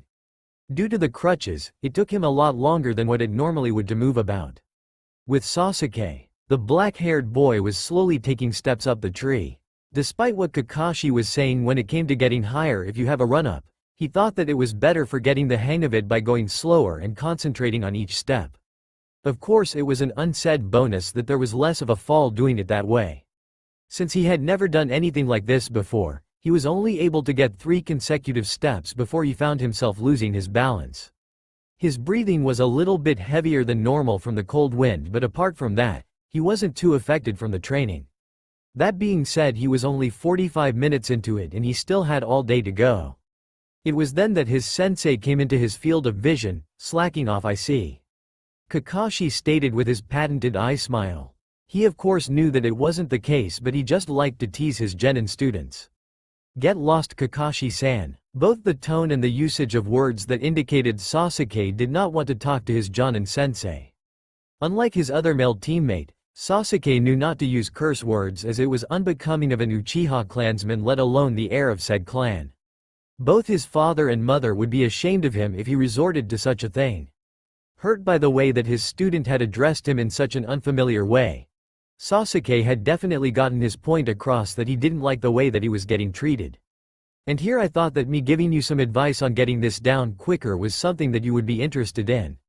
The moment that he heard that, Sasuke instantly turned to face his sensei. Go on, the Uchiha clan heir stated. Well, I'm not sure if you noticed, but Hinata has much better chakra control than both you and Naruto combined because she has smaller chakra reserves. The rule is the smaller amount of chakra you have, the better control you have. It wasn't something that he liked to be reminded of. The plus side to that though was that he had larger his 2 teammates. At least, he thought that he did. So what can I do? There's nothing that I can do about having large chakra reserves. Just use a chakra-intensive jutsu and leave it so that you have 25% chakra remaining. This will force your body to adapt and give you an amount that is easier for you to control. After listening to the advice from his sensei, the Uchiha child took the initiative to use his most chakra-intensive jutsu. Watching his student who had obtained the rank of Rookie of the Year go through his Uchiha trademarked jutsu, Kakashi noticed something that any seasoned veteran of elemental ninjutsu would see. Allowing Sasuke the time to catch his breath, Kakashi spoke up. So how long has it taken for you to learn that jutsu, Sasuke-chan? Not really sure why this was relevant to anything, Sasuke indulged his sensei. It did however bring up memories of the fact that pretty much everyone in his family got it faster than what he did, which was a major sore point for him. It took me 5 years to get it this good. Yes, it is obvious that it doesn't come as naturally to you as opposed to some other members of your clan, Kakashi said. As he did this, he brought his hand away from one of his crutches and pulled out a piece of chakra paper. Infuriated by the fact that his sensei was suggesting that he was one of the weaker shinobi compared to previous clansmen, Sasuke retaliated back. What the heck do you mean by that? Sasuke yelled at his sensei. Unperturbed by the anger inside the voice of his student, Kakashi extended the hand with the chakra paper out in front of him. Here, take this. Once again, Sasuke had no idea what was going through the mind of his Jonin sensei. He was finally getting training to make him into a stronger shinobi capable of defeating Itachi, so he decided that he might as well see what his sensei was getting at. This here is chakra paper, and when you channel some chakra into it, it will show you what elemental nature you are geared towards. This will also state which jutsus will be easier and harder for you to respectively learn. Listening to the information presented to him, Sasuke was a little bit confused.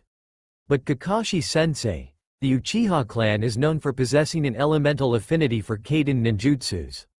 That is true, Sasuke. However, there were quite a lot of cases where an Uchiha didn't have Kaiden as their primary element. Seeing the difficulty and awkwardness that you had when it came to learning the Kaiden, Gokakyu no Jutsu, Fire Release, Grand Fireball Jutsu, I think it is safe to assume that your main element is either Fuuten or Suiten. When Kakashi finished speaking, Sasuke decided to test the theory of his sensei out. After all, what was the worst that could happen? True to his sensei's prediction, Sasuke's main elemental affinity was not fire. This was proven true when the paper was split in half. The interesting thing though was that there was a bit of smoke coming from the two separate pieces of paper in his hand. Analyzing the new information given to him, the silver-haired man gave a mini lecture to his student.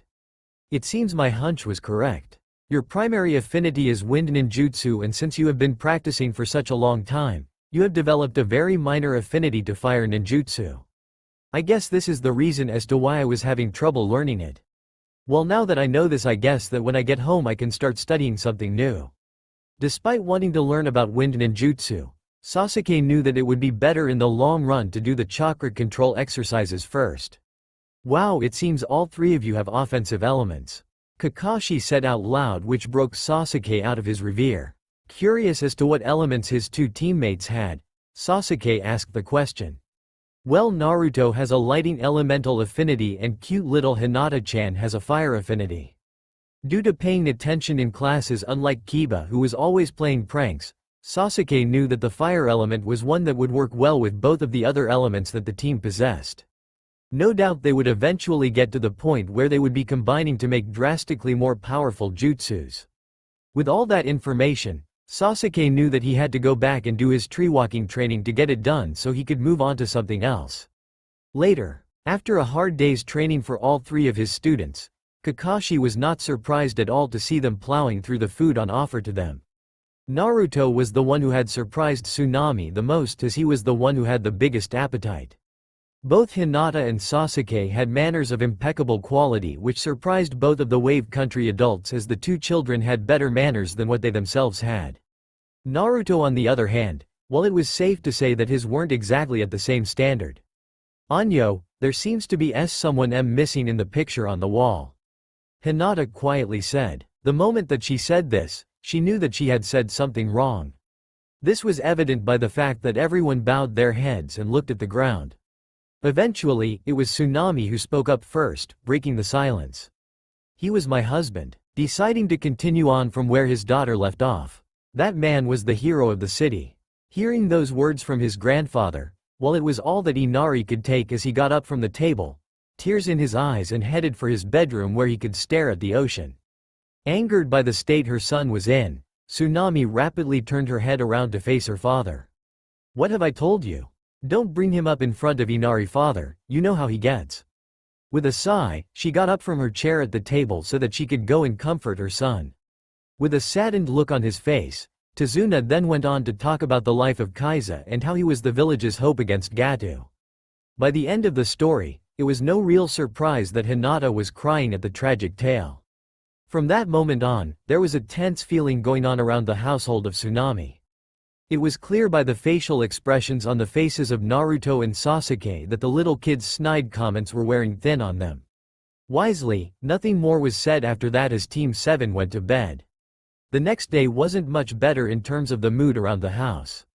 Inari was still going around the house moping in sorrows about how hard his life was. Hinata was the most considerate one to the boys' situation, but neither Naruto nor Sasuke could give a rat's ass. The two of them had both been through worse upbringings and they came through it fine. With everyone sitting at the dinner table, resting after the food that Tsunami had provided, Inari finally snapped and unleashed all of his anger at Naruto. "Why do you guys bother to try so hard? No matter how hard you train, you're still no match for Gato's men. No matter what claims you make or how hard you work, when facing the strong, the weak only end up getting killed. Whatever, kid, I'm not like you," Naruto disinterestedly stated. Everyone else in the room knew that this was not the right thing to say, as they knew it would make Inari go off at him even more. He even had his eyes closed during everything, which made Inari really mad. "I'd hate to be like you.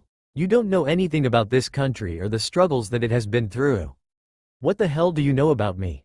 I'm different from you. You are always not caring about anything, but you don't know how hard life can actually be." The little kid shouted right into the face of Naruto. Said blonde-haired boy was still face down with his head lying on his forearms. The only visible change was the hardening of the facial features on his face. "Are you just going to sit there and ignore me, huh?" the bucket hat wearing kid shouted, lifting his head up and giving his worst stare at the kid in front of him. Unintentionally, he let out a little bit of killing intent, scaring everyone in the room bar Kakashi and Sasuke. "So you think that it's okay for you to pose as the child of tragedy and cry all day like a little bitch? Just keep crying like that, you pathetic piece of shit. You think that you are the only person who has had a tough upbringing? Frankly, in my eyes you don't even know the meaning of hardship. So what, your father died? At least you had a father." There was a hitch in the voice of Naruto as he repressed a painful memory about his own past. "Your childhood isn't even that bad in the grand scheme of things. Have you had a label placed on you from birth that has controlled your whole entire life? Have you had a whole entire city look at you with disdain, with them wishing that you necked yourself from the day you were born? Have you had to watch your older brother kill your entire family right in front of you?" The moment that he heard his teammate mention one of his not-so-happy moments, Sasuke instantly glared at Naruto. Not concerned with the look that he was getting, Naruto was frustrated enough that walked out of the house. His plan was to train, with the anger being his extra added motivation for tonight. The next morning, Haku was walking through the forest surrounding the nearby area of his base. It was then that he noticed someone familiar. There was none other than the blonde-haired kid from the enemy ninja team. Immediately getting into a defensive position when he saw him, Haku waited to see if there was anyone else nearby. After a few minutes, he realized that there was no one around. Going closer to the boy, Haku realized that Naruto was sleeping. Finding out this, she went over to the prone body of Naruto with a kunai in his hand. In the end though, Haku knew that he couldn't go through with it and kill the boy. "You will catch a cold sleeping out like this," Haku stated as she gently shook the boy awake. As he was waking up, Naruto, on instinct, picked out a kunai from his pocket. Seeing this, Haku pretended to scramble back a few feet with a scared expression on her face. "Oh, sorry about that," the blonde-haired boy said as he scratched the back of his head with a sheepish expression on his face. There was a slight blush on his face as the girl in front of him looked very cute and pretty. "By the way, what are you doing?" With a disarming smile on his face, Haku responded. Oh, I am just picking herbs. They're for a friend of mine who got injured a while back. So are you a ninja by any chance? Even though he already knew the answer to the question, he wondered whether or not he could gain some more information that could be useful. The moment that the question was asked, Naruto's curiosity piqued. Unlike the large majority of Konoha shinobi, he wasn't one who wore the forehead protector religiously. How did you guess? Hoping that he hadn't blown his cover, Haku quickly thought on the spot. I just saw the strange knife in your hand. I have never seen one like that used before by a civilian. Thankfully for the pseudo-hunter ninja, this was something that Naruto bought. With a bit of a pause in their conversation, it was Haku who started it back up. So why are you out here this early in the morning? Well, I want to become a stronger shinobi. There was a slightly dumbfounded look on the face of Naruto. Wasn't the answer to that question. But you seem like a strong enough shinobi already. The fake dumbfounded expression on the face of Haku was enough to coax Naruto into placing his kunai back into his pocket. No, you wouldn't understand. Being strong is simply not enough. All throughout my life, everything has been out of my control by people who are stronger than me. I just want to become powerful enough so that no one can force me into less than ideal situations. The blonde-haired boy had no idea why he was opening up so much to a random stranger. Maybe it was the knowledge that after today, he would never see them again. Oh, it seems like you have motivation, but I don't think that it is the right motivation. Instantly, the moment that Haku said this, the mood of one Naruto Uzumaki instantly soured. You don't know anything about who I am and what I have been through, so you do not have the right to question me. He hated sounding like that little whiny bitch Inari, but the blonde-haired boy felt that his oppression was on a much larger scale. Sorry about that, I didn't mean anything like that. It's just that I feel as if when you have someone important to you to protect, you become truly strong. Sighing, Naruto got up from his position on the ground, which instantly made Haku on edge. Not that Naruto saw any of this mind do. Well, maybe that is something that I will get to experience in the future. For that to happen though, I will need to find people to care and protect first. Not even bothering to acknowledge his conversation partner, Naruto left the clearing. The morose tone that he used was one filled with a lot of emotional pain. It was a pain that Haku knew all too well from his time before Zabuza-sama came along and took him in. Just who are you, Konoha shinobi? On his way back to the home that he was temporarily staying at, Naruto was met halfway by his male teammate Sasuke Uchiha. How did you get the water walking done? That was the first time that he had ever heard the might Uchiha stutter. There was even a slight blush on the face of the Uchiha clan heir. This could have been seen as funny, but to Naruto, he saw it as someone not taking him seriously and looking down upon him. I told you before, Sasuke, that I am not the shit shinobi that everyone at the academy said I was. I just didn't have access to everything like you and Hinata. Now that I can learn a whole lot more, be prepared for me to overtake you. The conviction that this carried was enough to make Sasuke stare directly at him. TCH, the arrogant response that Naruto got in return was one that made him annoyed. On the other side of the arrogant scoff, Sasuke was actually taking the words of Naruto very seriously. He had seen how much he had improved in such a short space of time. The threat of Naruto catching up to him and even possibly overtaking him as a shinobi was a very real possibility. At that split second, Sasuke decided instead to not go back to breakfast and instead go and do some more water walking training. Not wanting to be outdone either, Naruto himself went to his Raiden training. He was busy learning a new jutsu and he had to have it ready by the time Team 7 and Zabuza fought once again. Let it not be said that these two kids didn't have major egos. Yet again Naruto had overtrained to the point where he slept in. With today being one of the expected days that Zabuza could come and attack Tazuna. There was a really loud noise coming from downstairs that woke him up. As he realized just how late it was in the morning, Naruto quickly got dressed and checked that he had everything he needed for the fight at the bridge. Whilst he was making his way down the stairs, Naruto easily heard Tsunami shout. Wondering what it was that could be causing the noise, Naruto ran down the stairs. Standing in front of Tsunami and Inari were two tall men. Both of them had swords in their hands in preparation for a kill. Wait, you want a hostage, right? Then if you lay a finger on my son, then I will bite my own tongue and kill myself. Hey, thank your mum, kid, she just saved your life. One of the bandits stated as they laughed at the crying expression on the kid's face. "Mom, I'm so sorry. I'm so sorry. I'm just a weak little kid who can't protect you." It was then that the voices of Team 7 came into his mind. Most notably, it was the voice of Naruto telling him that he was a cry-baby who just gave up when things got tough. With his mind made up that he didn't want the same thing that happened to his stepfather to happen to his mom, Inari got up from his position next to the wall so that he could go and rescue his mother. In hindsight, it was a stupid idea for a little kid to go up against two fully grown men with weapons in their hands. Tsunami, watching this unfold, almost had a heart attack watching her son charge at the men. Her calls for him to stop fell on deaf ears as he continued to charge at Gato's henchmen. Right at the last second when the swords were swinging, Inari was replaced by a tree log. Everyone had to turn around to find Naruto looking after Inari to make sure that he was alright. Phew, Tsunami sighed as she felt her rapidly beating heart go a mile a minute. Having never been up against someone who was using a sword before, Naruto took caution as he pulled out a kunai for each hand. Charging at the enemy bandits, Naruto rushed them at a speed that the bandits hadn't seen before. When the blonde-haired boy had gotten within 2 meters of his target, he launched a kunai with great velocity right at one of the men. It hit right on target. Said target was the neck of one of Gato's henchmen. It embedded straight into the carotid artery. Blood started pouring out from the wound. Within a second, Waraji was on the ground spamming, and only a little bit later, he was dead. Zori, for the life of him, was shocked at what he had just witnessed happen to his best friend. Shocked at his friend's demise, he was unprepared to onrushing Naruto. By the time he did react, it was far too late for him to stop Naruto, who slashed at the same spot where Waraji was at.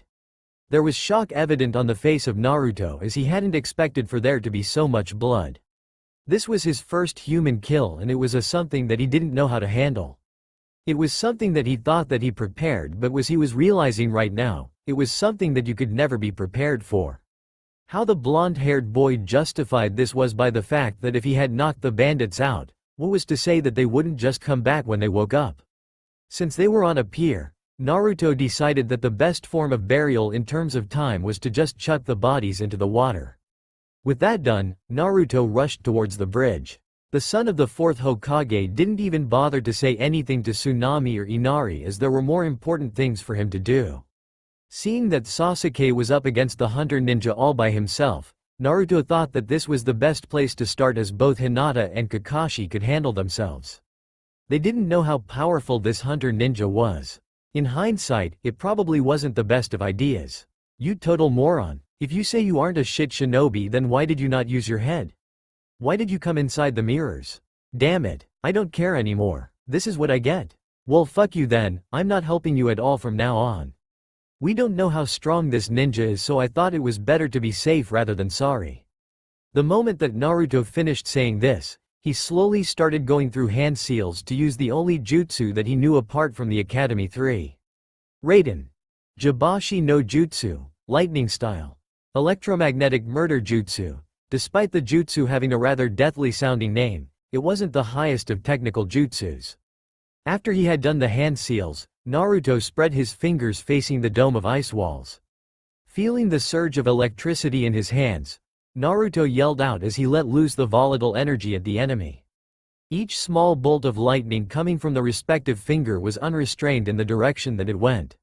Since Naruto hadn't had a lot of time to practice and perfect the jutsu, it was still raw in that it didn't contain much power.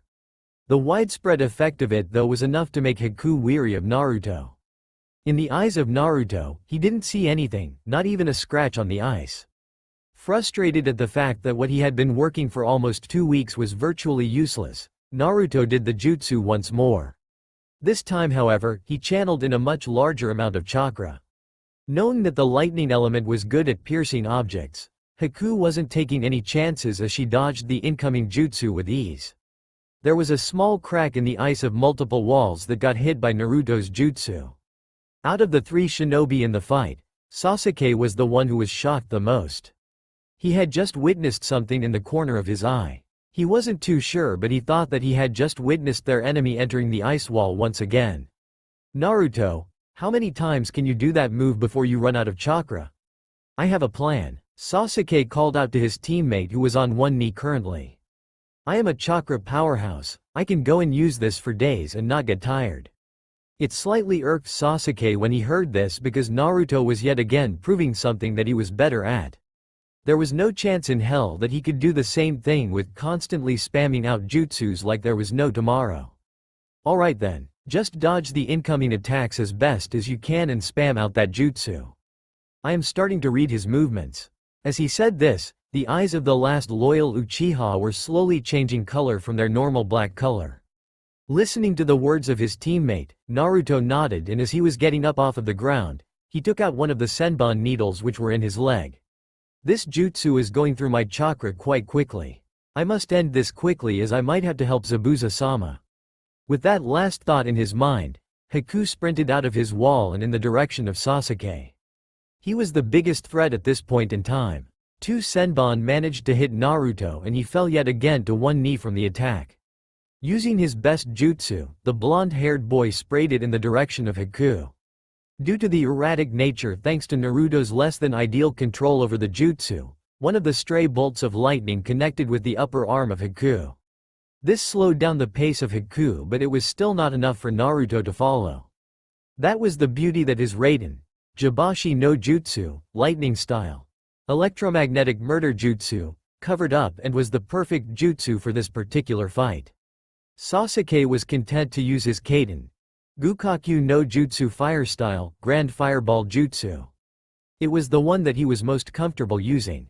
Eventually, during the fight, Naruto was starting to tire because he was taking more hits from the senbon needles. Sasuke, however, had taken considerably less and less hits from the senbon needles of Haku compared to when the fight had just started. As he saw the incoming needles of death, Sasuke knew that he had been caught off guard. He was internally cursing at the fact that it only took one mistake and he knew that it would cost him dearly. Suddenly though, his vision suddenly got a lot of clarity and he could see things much sharper. He didn't know it at the time, but it was right here that he activated his Sharingan Dojutsu. The surprise was evident on the face of Haku. Thankfully he had a mask on, as it meant that the Uchiha clan heir didn't get to see the look of surprise. Deciding that it was going to be near next to impossible to hit Sasuke now that he had activated the Sharingan, Haku changed his target. There was always more than one way to skin a cat. Instead of going around in circles with senbon like he used to do, Haku this time directly went straight at Naruto, who was on his haunches, struggling to get up. The amount of time that it took Sasuke to realize what was going on made it almost too late for him to react in time.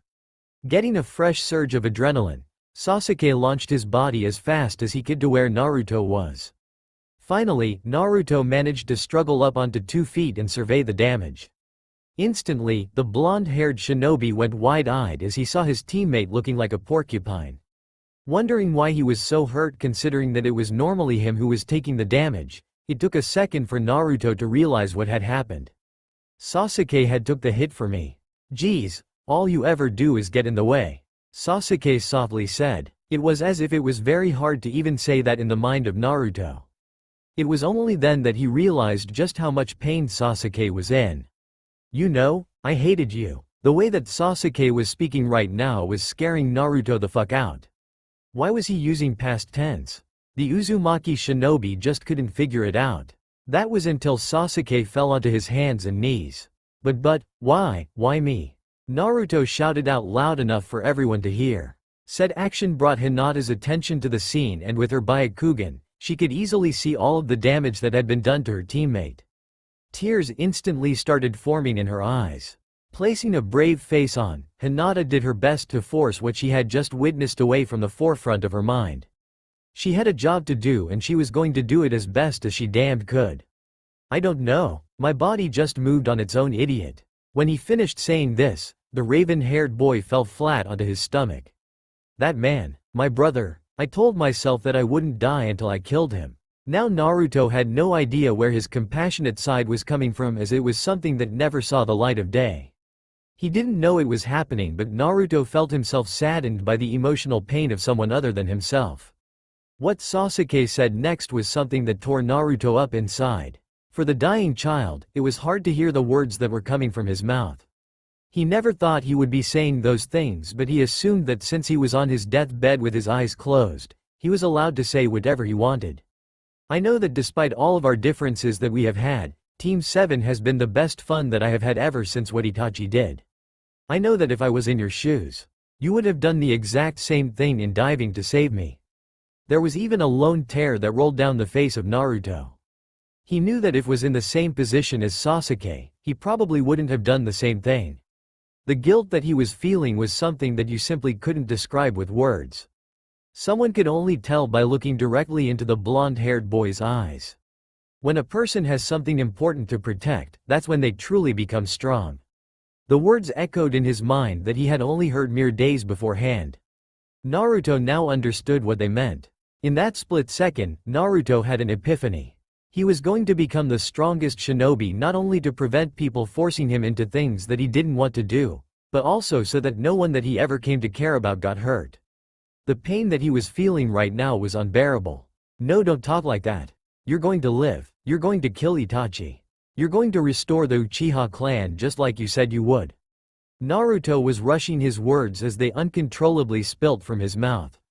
He landed a blow on me, and without flinching, he died to protect you. To protect a precious person, knowing that he was walking into a trap, he was still able to jump in. He is a shinobi that deserves respect. Is this your first death of a friend?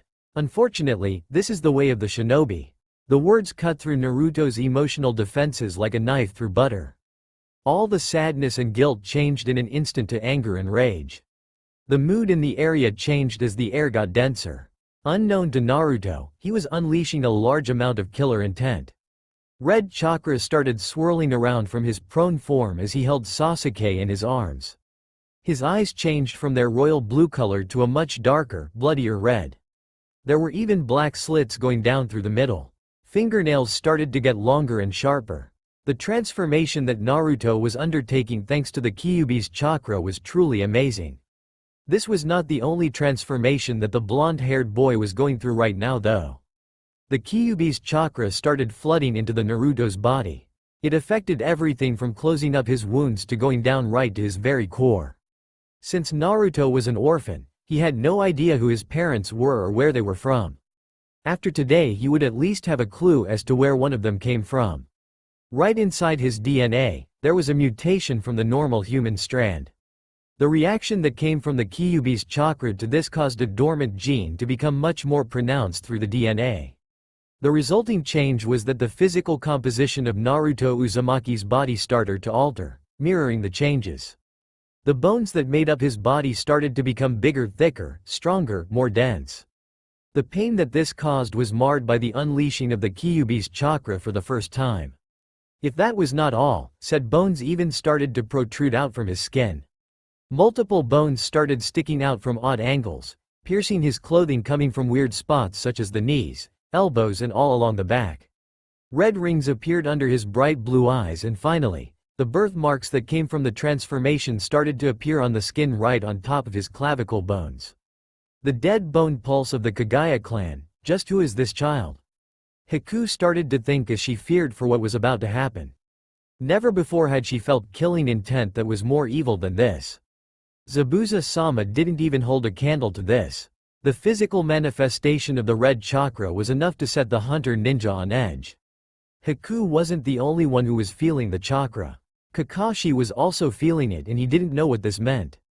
All he knew was that something had happened and it was time for him to end the fight as soon as possible so he could go find out if everything was okay.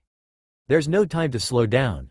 Using the blood that came from the cut which he had purposefully allowed Zabuza to land, Kakashi pulled out a scroll, swiped his blood on it and started doing hand seals. Small little Hinata-chan was shocked to her core when she felt the killing intent from over where Naruto and Sasuke were. Hinata could see it coming straight from inside of Naruto, and she could easily admit to being afraid of Naruto right now. Not only that, but what was happening with his skeletal structure was something that she had never seen before. Hinata hoped that it didn't hurt that much because it looked like it damn did. This might not suit your style, but this had gone on for long enough. It is now time to end all of this fun and finish it now. Kakashi stated, his voice getting even more serious than what it was before.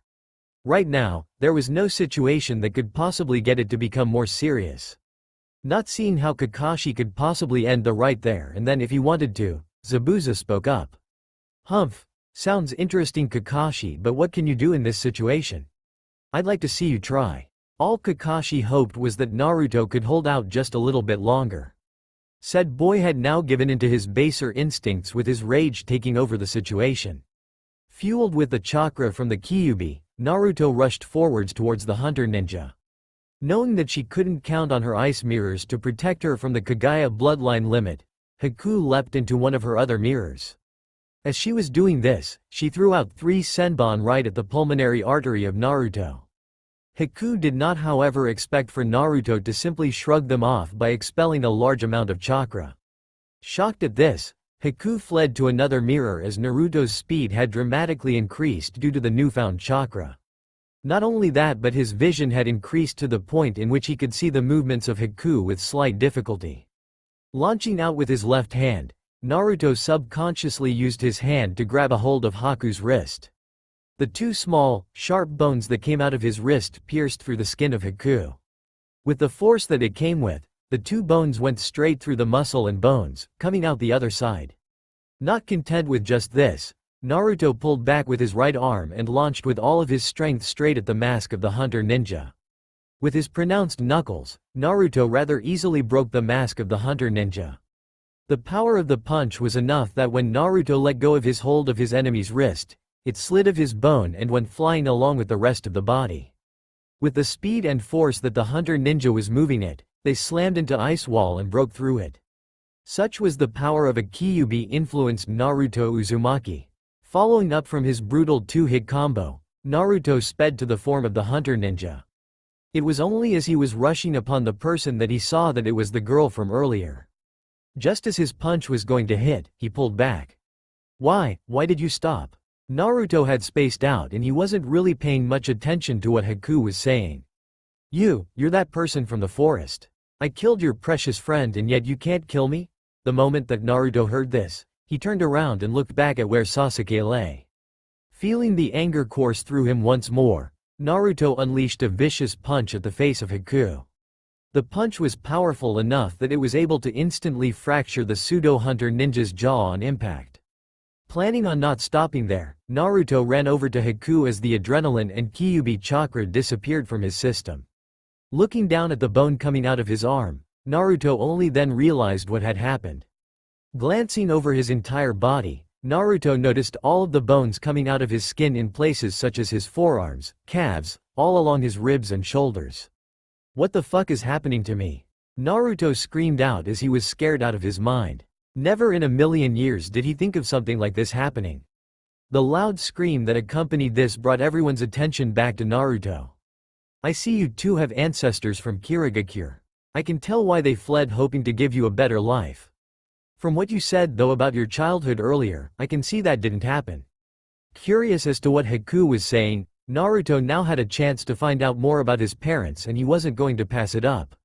What do you mean? I don't know what you are talking about. The blonde-haired boy vowed to himself that when all was said and done, he was going to research up on whatever it was that had happened to his body. You don't? Well, you have a bloodline from the Kagaya clan which hailed from the village hidden in the mist. Kirigakure had endless wars and those with advanced blood came to be hated. During the fighting, the bloodlines became feared and thus they were blamed for bringing the war to the country. People had to hide the truth about their own blood. My mother came from one of these families that had a bloodline. I unintentionally showed my father that I had this ability and do you know what he did? Naruto gathered that it was a rhetorical question and that he was going to get the answer soon anyway. My father killed my mother and then tried to kill me. Subconsciously, I retaliated and killed him before he killed me. Do you want to know the most painful thing about that though that I realized? That in this world, I am a person who is unwanted. The moment that he heard this, Naruto could instantly relate to the feelings that he had when he was in Konoha for all of his childhood. You said that you wanted to become so that no one could control you. Now if someone acknowledged you and allowed you to have complete free reign on your life, wouldn't that person become the most important person in the world to you? Zabuza took me in despite knowing that I was a child who had a bloodline, the blood that everyone hated, he desired it. I was so happy. That is why, now that I have lost this fight, I am useless to him, so Naruto-kun, can you please kill me? Despite the fact that he had killed 2 people earlier in the day, this scenario was completely different. Having someone ask you to kill them was an eye-opener for the young blonde-haired boy. Please hurry and kill me, why are you hesitating? This broke Naruto out of his funk and he started running over to the standing, broken figure of Haku. If we had met under different circumstances, we could have been friends. Just as the blade from his wrist was going to connect with the heart of Haku, the pseudo-hunter ninja quickly grabbed onto the arm of Naruto. Said action did not come without injuries though, as there were bone spikes protruding all along his forearms. Sorry, but I can't die just yet, Haku said as she was going through some one-handed seals, and then all of a sudden, she disappeared. Hearing a piercing sound in his eardrums, Naruto turned his attention to the direction of where it was coming from. Seeing Kakashi-sensei charge with actual lightning coming off of his hand was so cool. The impending impact of the lightning-covered hand did not connect with its intended target of Zabuza Momochi. Instead, the use of the shunshin from Haku blocked the path. Unfortunately, that was with his body. My future is death? You are wrong again, Kakashi. The now free Zabuza stated to Kakashi, who still had his hand in the heart of Haku. Making the most of the situation that was presented to him, Zabuza swung his insanely large sword. His intention was to cleave straight through the body of his former apprentice to get to Kakashi. Luckily, Kakashi was quick enough to jump back with his hand still inside of Haku and drag the two to safety. Well, as safe as Haku could get with being already dead. Following up on his miss-swing, Zabuza charged at Kakashi only for him to be able to land a brutal kick to the stomach. Tazuna, who was watching everything happen, felt guilty. You know, Hinata, I'll go with you so you can see your teammates. That way you won't be breaking your sensei's orders. Responding with a grateful smile, Hinata dragged Tazuna across the bridge so she could go help out her team. The old man was just freaked out from the sight of the kid's veiny, bulging eyes. It scared all these weird things that happened to Shinobi. It was then that the man saw what had happened to Naruto, who had bones sticking out of him. He thought that he had seen it all until he saw that. Despite seeing the blood that was on Naruto, it didn't bother Hinata, so she ran up to him and gave him a hug. The adrenaline was coursing through her body and it gave her courage that was pretty much unseen before. Of course, the bones that were poking into her were not at all that comfortable, but she would put up with it so she could hug her teammate. Naruto for his part was shocked at the fact that this was the first time in a long time that someone had touched his this way. The feelings of a hug were completely foreign to him. It took him a while, but he awkwardly put his hands on Hinata's back. I'm glad to see that you're safe, Naruto-kun. With that said, Hinata let go and made her way over the form of Sasuke. Tears were running down her face, but she didn't care. Even if she hadn't known her team for all that long, they were the first people in a long time who were nice to her apart from Kurenai-sensei. She knew that she was someone who easily got over emotional about things close to her, and this was no exception. Sasuke-kun, Hinata softly said as she stroked his hair. She was still not completely coming to terms with the fact that one of her teammates was dead. This is the way of the shinobi? Children dying when they should be in the playground having fun? This ninja life is too harsh. Tazuna thought to himself as he watched the scene unfold in front of his eyes. As this was happening, Zabuza was trying to land a hit on Kakashi, although he was too damaged from the wounds he had suffered from Kakashi's dogs. This is over. You can't even beat me in this state. Whilst he was saying this, the silver-haired man had a kunai in his hand, ready to press it into the back of his opponent's neck. Not content with this outcome, the mist shinobi still gave it his all by swinging his sword. Unfortunately for him, Kakashi ducked underneath the swing and impaled his kunai into Zabuza's triceps, hitting the bone. Oh, you're getting your ass handed to you, how disappointing that is. A completely new voice stated as it came to the scene. Turning around when he heard the familiar voice, Zabuza saw someone he did not like one bit. Why are you here and what are all of these men doing? Ha ha ha, the plan has changed. Well, actually, I planned to do this from the beginning. Zabuza, I am going to have you killed here. I planned on paying you any money really. Hiring a normal ninja from the village is expensive and they might betray me. That is why I get missing ninjas like you, because they are easy to take care of afterwards. I have the ninjas battle one another, and once they are weakened, I kill them off with numbers. It sounds like a good business plan, don't you think? Hearing that, Zabuza turned to his former opponent. I'm sorry, our fight is now over. Now that I have no reason to go after Tazuna, I have no reason to fight you. Kakashi, let me borrow your kunai. This one is for you, Haku. Zabuza stated out loud, but as he continued on, his voice trailed off as there was a lone tear that went down the side of his face. After getting the kunai from Kakashi, Zabuza tore down part of his bandage mask and held the kunai in his mouth.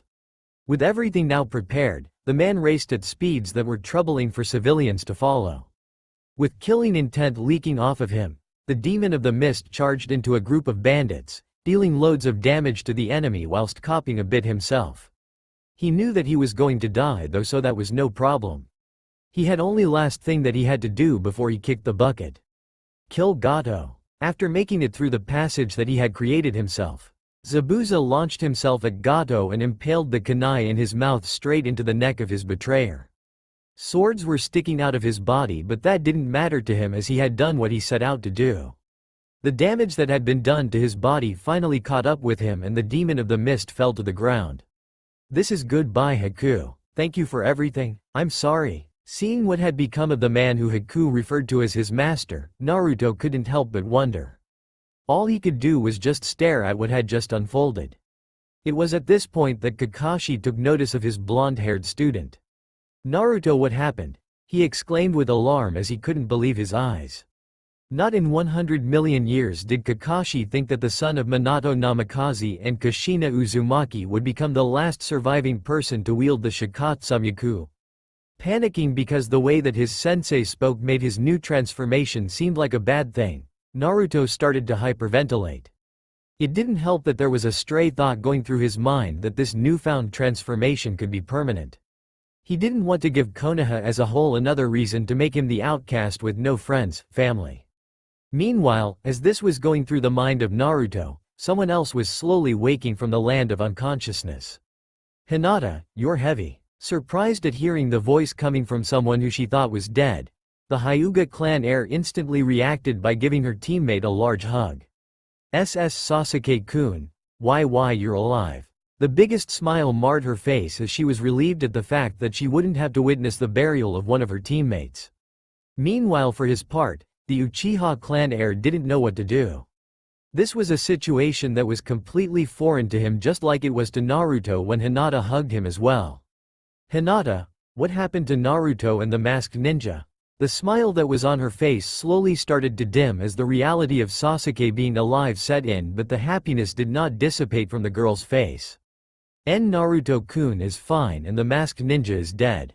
The moment that these words were spoken, Sasuke was shocked. From what he had witnessed before, there was no possible way for Naruto to survive, let alone kill the hunter ninja. Dead? Did Naruto kill him? No. Kakashi-sensei killed him. It's impressive that you prevented all attacks from hitting CR crucial areas. Hinata didn't know what she had said, but the moment that she did, Sasuke looked down at the ground. No, he purposefully did that, Hinata, not me. Well, we always have time to get stronger for the next fight, right? Yes we do. With there being a bit of an awkward silence after this was said, Sasuke struggled to get onto his haunches. He was then helped up onto his feet with the arm around Hinata. Blushing at the contact because he was put into a situation that again, he had never been in, Sasuke said nothing but started walking over to where his teammate and sensei were. It was then that multiple voices that could be heard for miles shook Team 7 out of their reprieve. Hey, you killed our meal ticket. You damned ninjas are dead. Now we're gonna pillage this city and take anything of value. When this was said, all of the bandits started charging at the 4 allied people on the other end of the bridge. Hearing this, Naruto became nervous. Whilst he definitely had the chakra reserves to fight a whole group of people like this, that was the only thing that he had. He didn't have any type of super kick-ass jutsu that could take down heaps of bandits at one. Turning to his sensei, Naruto asked him a question. Kakashi, do you have anything that can defeat these guys? Thinking things over, he knew that he had one move that could definitely take all of the bandits out. The problem was that it was going to be brutal. The end result was going to be scenes for a verified member of the Anbu Black Ops rather than something that a freshly minted genin should see. Looking around, Kakashi saw that there was no other option. Standing to his feet, Kakashi let his hands fall down to the ground. Kaimon, gate of opening. Kumon, gate of healing. Activate. Mentally calling out the name of the jutsu, Kakashi felt the limits that held his muscles in place release, allowing him to use them to their full potential. Naruto, grab a hold of one of those bones and pull it whilst channeling chakra into it. The blonde-haired boy was hesitant when he heard this request. Pulling a bone out of your skin seemed like a far stretch of the imagination. Trust me that as you pull it out, a new one will instantly grow back in its place. Hurry, Kakashi stated. Not only was that because of the impending mob but also because of the severe amount of strain that opening the second gate did to his body. Sure, the influx of power was good and all, but it was not something that he could hold onto for a reasonable amount of time. This wasn't even considering the fact that he had used a Chidori and had his Sharingan in use for quite a while. Hearing the urgency in his sensei's voice, Naruto did as he said, and lo and behold, the bone coming out from his elbow instantly grew back. To Naruto, it didn't even feel like he was missing something because his arm felt the same before and after. Well, that was apart from the slight pain and discomfort that come from having to pull a part of what made you alive out of your body. Handing over the piece of himself over to his sensei, Naruto wondered what it was that he was going to do with it. Naruto didn't realize just how powerful it was. Once the handover was complete, Kakashi disappeared from sight. Screams filled the area as the difference between a well-trained ninja compared to a bandit was on show right here. Kakashi Hitaki was carving right through all of the mercenaries with just a sword. The extra range that the bone sword provided compared to a kunai was something that the ex-Anbu Black Ops captain was making full use of. Within 20 seconds the group of about 75 bandits was reduced to mere corpses. Once he was done, Kakashi looked at his surroundings and saw that there was no more threats to either Tazuna, himself, but most importantly, no threats to his students. The moment that this was assured, Kakashi promptly passed out and collapsed onto the ground. Naruto, being closest to the scene, rushed over to see what was wrong. When he went over there, he noticed that his Jonin leader was on the ground sleeping. A little bit later and both Sasuke and Hinata had come over to the scene. What the hell happened to Udobi? The Uchiha clan heir stated as he got his first sight of Naruto since his bloodline activated. The moment that he heard this, Naruto turned around with his excitement. That voice was one which was very familiar to him. Sasuke, you're alive, Naruto said, stating the obvious. Not really used to all of the attention that he was getting, Sasuke had a slight blush on his face. Yeah, so what? You still haven't said why you look like a pincushion. It was at this point in time, having both of his teammates stare at him, seeing his recent transformation, Naruto suddenly started to get self-conscious. There was the real possibility that both Hinata and Sasuke could be his first friends, and he didn't want for this bloodline thingy to change the way that they look at him. What if they suddenly decided that they didn't want to be friends with him because of his appearance? There was no use evading the question or lying because the blonde-haired boy knew that Hinata would be able to see right through him with those damned eyes. Apparently, as it turns out, I have a bloodline where I can manipulate my bones with calcium. Oh, okay then, is Kakashi alright? When Naruto heard this, he couldn't believe his ears. The severe overestimation that he had placed on his team judging him made him feel like a piece of shit. In all honesty, Sasuke was too dazed from just waking up that he couldn't give a rat's ass. Hinata for her part was happy that her team had survived everything and now they could rest. Anyo, we should probably get back to Tazuna's house. The Hyuga girl said, breaking her two teammates out of a stare. Nodding when he heard this, Naruto knew that he was going to be the person carrying Kakashi. Knowing that his Jonin sensei wouldn't really appreciate having his bones sticking into him, he tried to think of a way around this. Taking a wild stab in the dark, Naruto channeled his chakra into one of his bones in his forearm with a pulling motion. The result was that it slowly came back into his body with the skin covering up the hole which was once there. Happy at what he had just witnessed, with his curiosity piqued, Naruto did the exact same thing with a pushing motion. The slow result was the bone coming out of his skin to the same size as what it once was. The weird feeling and slight pain that came with it was something that he could get used to though. Watching this unfold was Sasuke and Hinata, who were fascinated by the scenes unfolding in front of them. Deciding to get down to more important things, Naruto, as fast as he could, pulled all of the bones back into his skin so that he looked normal. It was slow going and it was definitely something that needed practice, but in the end, it was all done. Picking up the slack form of his sensei, Naruto struggled with the weight a bit, but he eventually got used to carrying someone much larger than him over his shoulders. Walking with his team, Team 7 approached Tazuna-san, who was still in shock, having witnessed what Kakashi had done to save them. "Come on Tazuna-san, the war is over, we can now go and rest," Naruto said, to which the old man dumbly nodded and walked like a husk with his shinobi escorts. Later, the word of Gato's demise had quickly started spreading throughout the town. It was like a wildfire when it was heard, and this subsequently brought the town to life as everyone was in the street. Singing, dancing and drinking alcohol were a large part of the festivities. For Team 7, however, this was not something that they could participate in.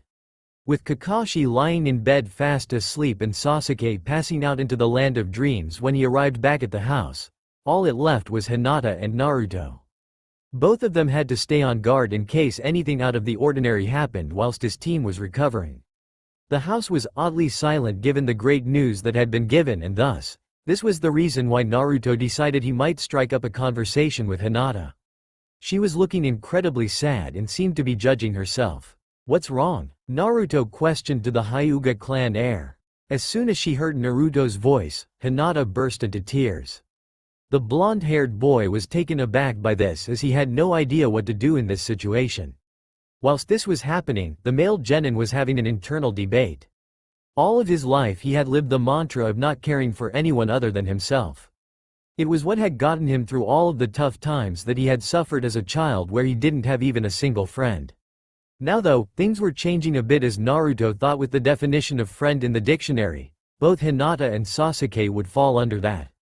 They were definitely more than just acquaintances, and the blonde-haired boy ventured to say that they were more than just teammates as well. It just went to show how much had changed since the formation of Team 7. Knowing how much the hug that Hinata gave to him even when he had his bloodline activated meant to him, Naruto wanted to help out his only female teammate. Going through the back of his mind though were all of the times that when he was younger and tried to make friends, everything would always turn out to be too good to be true. He didn't want to open himself up only to get hurt once again. In the end, the Uzumaki child decided to take that chance. If all else failed and this ended up in him getting stabbed in the back, then he could either request a change in teams or grin and bear it until the Chunin exams and get a promotion. Naruto decided that this would be the last chance that he would ever give out to open up to someone. The next problem was, how the fuck did he stop Hinata from crying? It was something that he had absolutely no idea how to stop. In the end, he awkwardly put his hand on the shoulder of Hinata. The moment that this happened, the girl broke out of her tears and looked up at Naruto. Tears were still running down her face. "So are you going to tell me what's wrong?" As soon as these words were uttered, Naruto thought to himself, "Fuck, this is awkward, I completely screwed up that." A little stunned from the way Naruto had just asked her a question, Hinata recovered a bit by swallowing the saliva in her mouth so she hopefully didn't sound like an absolute mess. It would be really embarrassing if she did one of the crying bubble-blowing speeches. "IJJ just feel like I did nothing the mission."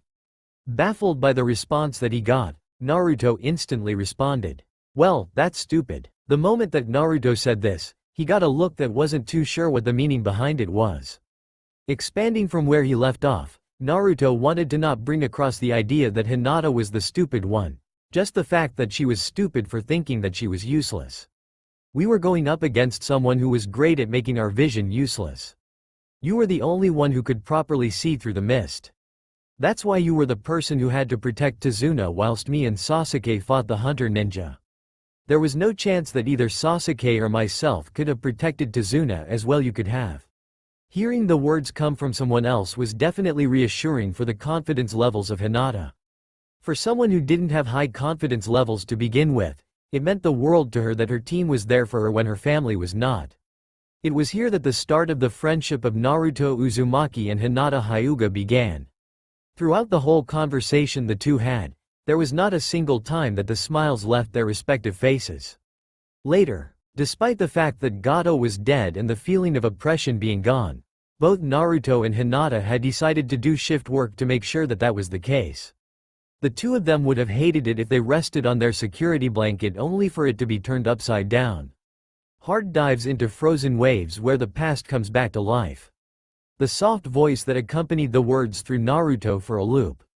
He didn't think that Tsunami would be playing that radio at this hour in the night. Especially so when it was coming from outside the house. Wondering who it was that was making the noise, Naruto ventured out onto the jetty behind the house. Fight fear for the selfish pain, it was worth it every time. When he heard it continue on, Naruto was sure that he wasn't hearing things. As quietly as he could, the blonde-haired boy tried to sneak up and find out what was going on. Hold still right before we crash, cuz we both know how this ends. A clock ticks till it breaks your glass and I drown in you again. It was obvious to Naruto when he heard this part that it was someone singing a song. This was despite how quietly it was being sung.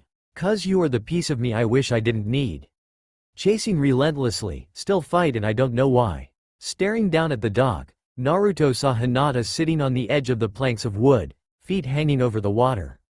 The moonlight was out in full force making the girl shine. The blonde-haired boy was completely entranced with the unknowingly given performance from his newfound friend. "If our love is tragedy, why are you my remedy? If our love is insanity, when are you my clarity?" Ninja's reflexes were normally very quick. When Hinata heard clapping coming from behind her, the speed of which she turned around put nearly all ninjas to shame. When she heard the clapping coming from behind her, the girl turned around to see Naruto behind her. "HHHH how LLL long HH have you been street standing th there?" The heat had gone to her face. All over her face it was bright red due to the blood behind the skin. "For pretty much the whole time," Naruto replied as he walked out to sit down next to Hinata. "You know, if I was ever able to sing like that, I wouldn't be ashamed of it like you are right now, I'd be heaps proud of it."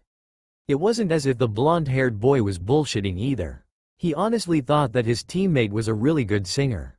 He wasn't just saying it because if he thought she was shit at it, then it would lead to a rather awkward friendship. He had never had one of those before and he didn't want to ruin it before it even started. As this was going through the mind of Naruto, he didn't notice the look of relief that went across the face of Hinata.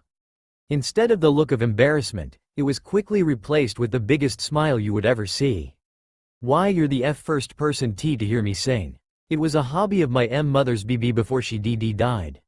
I decided to do it as a hobby in her memory." That was something that Naruto honestly wasn't expecting to hear. Honestly, he didn't exactly care that it was something that her mother used to do. "Well, I reckon she would be proud if she saw you now singing like that." The truth was that Naruto had absolute no idea whatsoever as he had no experience with parents in his entire life. It was what Hinata needed to hear at the time though, because the happiness that was radiating off of her was so much that it even made Naruto himself smile. The next action brought Naruto to a blushing mess. Being hugged tightly was something that he didn't think that he was ever going to get used to. That being said, the emotions that it brought him were definitely something that he could get used to. That's all for now. If you enjoyed, then please like, share and do comments.